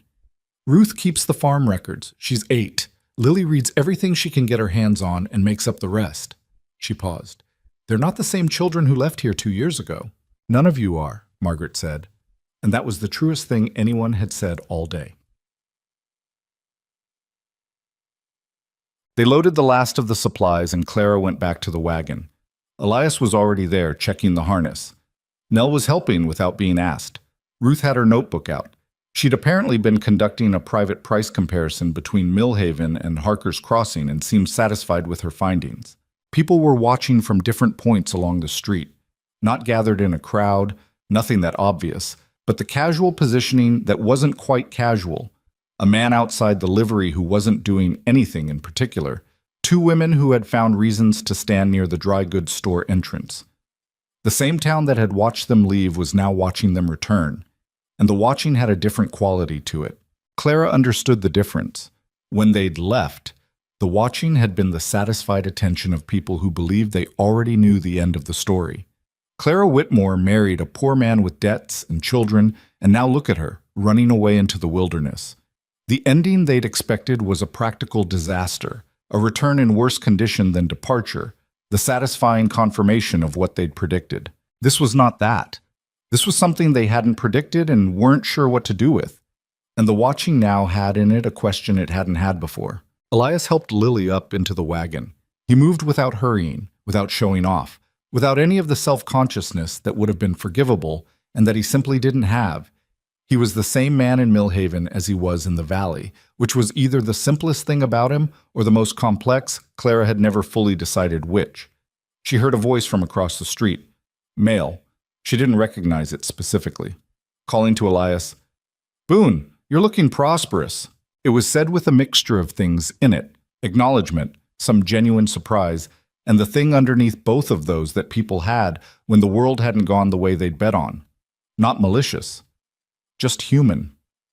Elias looked across the street at whoever had said it. He thought for a moment. We're doing all right, he said. Nothing more than that. He turned back to the wagon. The simplicity of it was, Clara suspected, more effective than anything elaborate could have been. We're doing all right. Not a triumph announced, not a score settled. Just a man stating a fact about his life in the same tone he used to check the weather. She saw from the corner of her eye a cluster of men near the livery exchange, a look. She didn't try to interpret it. Yet, someone approached the wagon before they left. She heard footsteps and turned. It was a man she didn't know. Late 30s, weathered face, the hands of someone who worked land for a living. He stopped a respectful distance from the wagon and took off his hat and said, Mrs. Boone, I'm sorry to bother you. He paused. I'm Calvin Marsh. I've got 40 acres on the South Road. I heard I've heard you folks have made something work out beyond the range. Clara looked at him carefully. He had the look of a man asking a genuine question rather than testing for something. We have, she said. I've been thinking about moving on, he said. My land here it's not working the way it needs to. Too many people wanting a piece of what I grow before I grow it, if you take my meaning. He turned his hat in his hands. I don't need to know your particulars. I'm not asking for that. Is it possible? Out there? For a family that doesn't have much but is willing to work? Clara thought about the first morning in the valley, the first time she'd seen the cabin through the trees. The creek crossing with the stuck wagon wheel and Elias in ice-cold water up to his knees. Ruth's notebook appearing on the second morning, Lily and the frog. The whole of it. It's hard, she said. The first year is genuinely hard, and I won't tell you otherwise because I think it's wrong to make it sound like less than it is. She looked at him. But the land out there is good land and it's available. There's more valley than we're using, by a lot. If you can get through a mountain pass and you're willing to work before the work shows results, then yes, it's possible. He nodded slowly.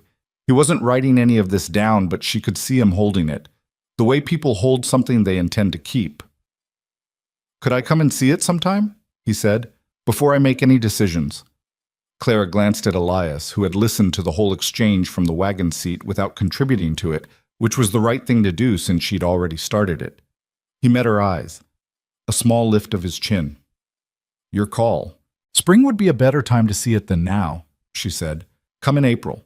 Follow the river road past the South Pass, not the main pass, the lower route. You'll need to ask directions at Harker's Crossing for the last stretch. Thank you, he said. He seemed like he meant it in a way that went past politeness. Don't thank me yet, Clara said. You haven't seen it in February? He almost laughed. He put his hat back on and walked away, and Clara climbed up onto the wagon seat beside Elias. April, Elias said. Maybe, she said. Maybe he'll come and maybe he won't, but it doesn't hurt to let someone see it's real. He thought about this. My father kept it to himself for 20 years. I know, she said, and his reasons were good reasons. But we've already decided to do this differently, and that includes... She stopped, finding the thought. That includes not treating the valley like a secret that has to be protected by isolation. We protect it by being settled enough that nobody can come in and take it from us. The best way to be that settled is to not be completely alone. He was quiet for a moment. Calvin Marsh, he said. I know his name. He's a straight sort of man. Quiet. Works hard. He looked it, she said. Elias picked up the reins. All right, he said. April, then. We'll see. The road back towards the mountains was the same road they'd come in on, but late afternoon instead of late morning, the light coming at a different angle, the shadows longer. Millhaven fell away behind them the way it had 2 years ago, except this time nobody called after them. The street went quiet as they passed through the edge of town, and Clara looked straight ahead the same way she had before. The difference was that this time she didn't have to make herself do it. The girls were all in the back of the wagon, Nell with a new book she'd obtained somewhere in Millhaven, holding it carefully as if it were breakable. Ruth with her notebook adding to her price comparison. Lily with the hard candy she'd chosen, which had lasted this long only because she was rationing it with an almost mathematical precision that was either admirable or slightly unnerving. Did you like seeing the town again? Clara asked, not to any one of them specifically. Nell said, It was smaller than I remembered. Ruth said, The general store has worse prices than I expected. Lily said, That Lady Dorothy has sad eyes. She said it without cruelty or sadness of her own, simply as an observation, the same way she'd describe a cloud formation or the color of a stone. I don't think she knows it. Clara looked at the road ahead. The mountains were there, the Greystone Range, going pink at the peaks in the afternoon light. The pass was visible from here if you knew where to look, the notch and the ridge line that led through to the other side. No, Clara said. I don't think she does. They rode in quiet for a while. The horses knew the direction by now, or seemed to. They moved without much direction, their pace steady and unhurried. The light was golden and low and unkind to nothing. After a while, Elias said, without any particular preamble, I keep thinking about what Nell said, that it seemed smaller. Yes, Clara said. I thought it would feel bigger coming back, like going back to something that had power over you. Does it? He was quiet for a moment. No, it just feels like a town. He said this with some wonder in it, like a man who has expected a thing to weigh more and found it didn't. It's just a town full of regular people living regular lives. We were regular people living a regular life there. The difference is... He stopped. What? She said. The difference is that there we were living the life that the town had room for. And here... He looked ahead, at the mountains. Here, we're living the life we made room for. She thought about this for a while. The wagon rolled on. The shadows lengthened. She thought about the eviction notice on the kitchen table, the wooden box that had sat sealed for 3 years. A road in the dark going west toward mountains nobody bothered to cross. A cabin that smelled like 20 years of emptiness until it didn't. A hillside with silver in it that they'd looked at and decided not to destroy themselves over. A goat named Francis. A dog who took his job seriously. A girl who kept the weather records. And a girl who delivered kids in the dark. And a girl who named chickens with a system only she fully understood. She thought about what she'd told Margaret. That what she had felt like something built with her hands. Something she trusted because she knew the work in it. She thought about that being what happiness was, actually, when you got past the version of it that was just the absence of bad things. Not a state you fell into, but a structure you raised yourself, joint by joint, knowing where every weak spot was because you'd put it there and gone back and fixed it. She thought about the Millhaven schoolroom and the closed door and her key on the desk. She thought about the valley in November, their first morning, the way the light came through the pines. She thought, I would do it again, all of it. The creek crossing and the cold and the legal threat and the winter and the work, all of it the same way, for this exact result. That thought settled in her chest like something solid. They made the pass before dark, barely. The horses finding their footing on the familiar rock with the ease of animals who had been through something difficult once and remembered the way of it. On the far side, the valley opened up beneath them in the last of the light. The river catching it, the cabin's chimney just visible through the trees, the clearing a shade darker than the sky above it. Lily sat up in the wagon bed and looked out. There it is, she said. She said it the way she said most important things, simply as if naming something made it more fully real. There it is, Clara said. Elias guided the horses down the slope without hurrying. Nobody said anything for a while. The valley came up around them as they descended, the trees on either side, the sound of the river growing from nothing to real, the temperature shifting. That thing Clara had first noticed on the day they arrived. The specific quality of the air on this side of the mountains that was different from anywhere she'd been before. She still couldn't fully explain it. She'd stopped trying to. The cabin was cold inside, but the stove caught fast, and within 20 minutes the main room was warm enough. And Ruth had made an inventory of what the trip had yielded and was already planning where things would go. And Lily had discovered that Biscuit was extremely pleased to have them home, and was receiving his greeting with the seriousness it deserved, and Nell had disappeared to the barn to check on Francis before she'd even taken off her coat. Clara stood in the middle of the main room for a moment, the room she'd first walked into with its 20 years of dust, the room she'd re-chinked and re-stoved and made smell like wood smoke and cooking and the people who lived in it, and she thought about what it was she felt right now. It wasn't triumph. Triumph required an audience and a before and after, a moment of reversal that others witnessed. What she felt had no audience. It was just hers and Elias's and the girls, and it was quiet in the way of things that don't need to announce themselves. Elias came in from seeing to the horses and found her standing there and stopped. He looked at her. She looked at him. Home, she said. Home, he agreed. It was not a complicated thing to say. It was not particularly poetic. But some of the most important words are the plain ones. The ones that mean exactly what they say without anything else attached. She went to start dinner. Later, after the girls were settled and the fire was banked and the cabin was in its nighttime quiet, Clara sat at the table with the wooden box in front of her. She opened it. Inside, the deed, clean and legal and undisputed. Gareth's letter, its uncertain hand now familiar to her as her own. And Margaret's letter, the one she'd folded and put here months ago. Your sister, who was right to trust you. She didn't take anything out. She just looked at them for a moment. These 3 pieces of paper that represented the shape of the year, the shape of everything that had changed and everything that hadn't. Then she closed the box and put it back where it lived, She blew out the candle. The dark came in the way it always did in the valley. Complete. Without the ambient light of a town nearby. The kind of dark that took some getting used to and that she had gotten used to. That she had come to find restful rather than disorienting. Outside, the river made its constant sound. The mountains held their positions. She thought about Calvin Marsh coming in April, maybe, to see what possible looked like. She thought about what she'd tell him if he came, and decided she'd tell him the truth. It's hard, and the first year's the hardest, and there's no version of it that's easy. But the land is good and the water is clean and the valley keeps the worst of the wind off. And if you're the kind of person who can build something with imperfect materials under imperfect conditions and trust in the building anyway, then yes, come. The world has never rewarded people for waiting until everything was safe enough to begin. She had been 32 years old and terrified and completely certain all at once, standing in a kitchen looking at an eviction notice, and she had said we should go to a man who was ready to listen. And here she was. Here they all were. That was the whole of it. That was the story. Not the silver in the hillside, not the legal letters, not the return to Millhaven and the looks on people's faces. Those were the events.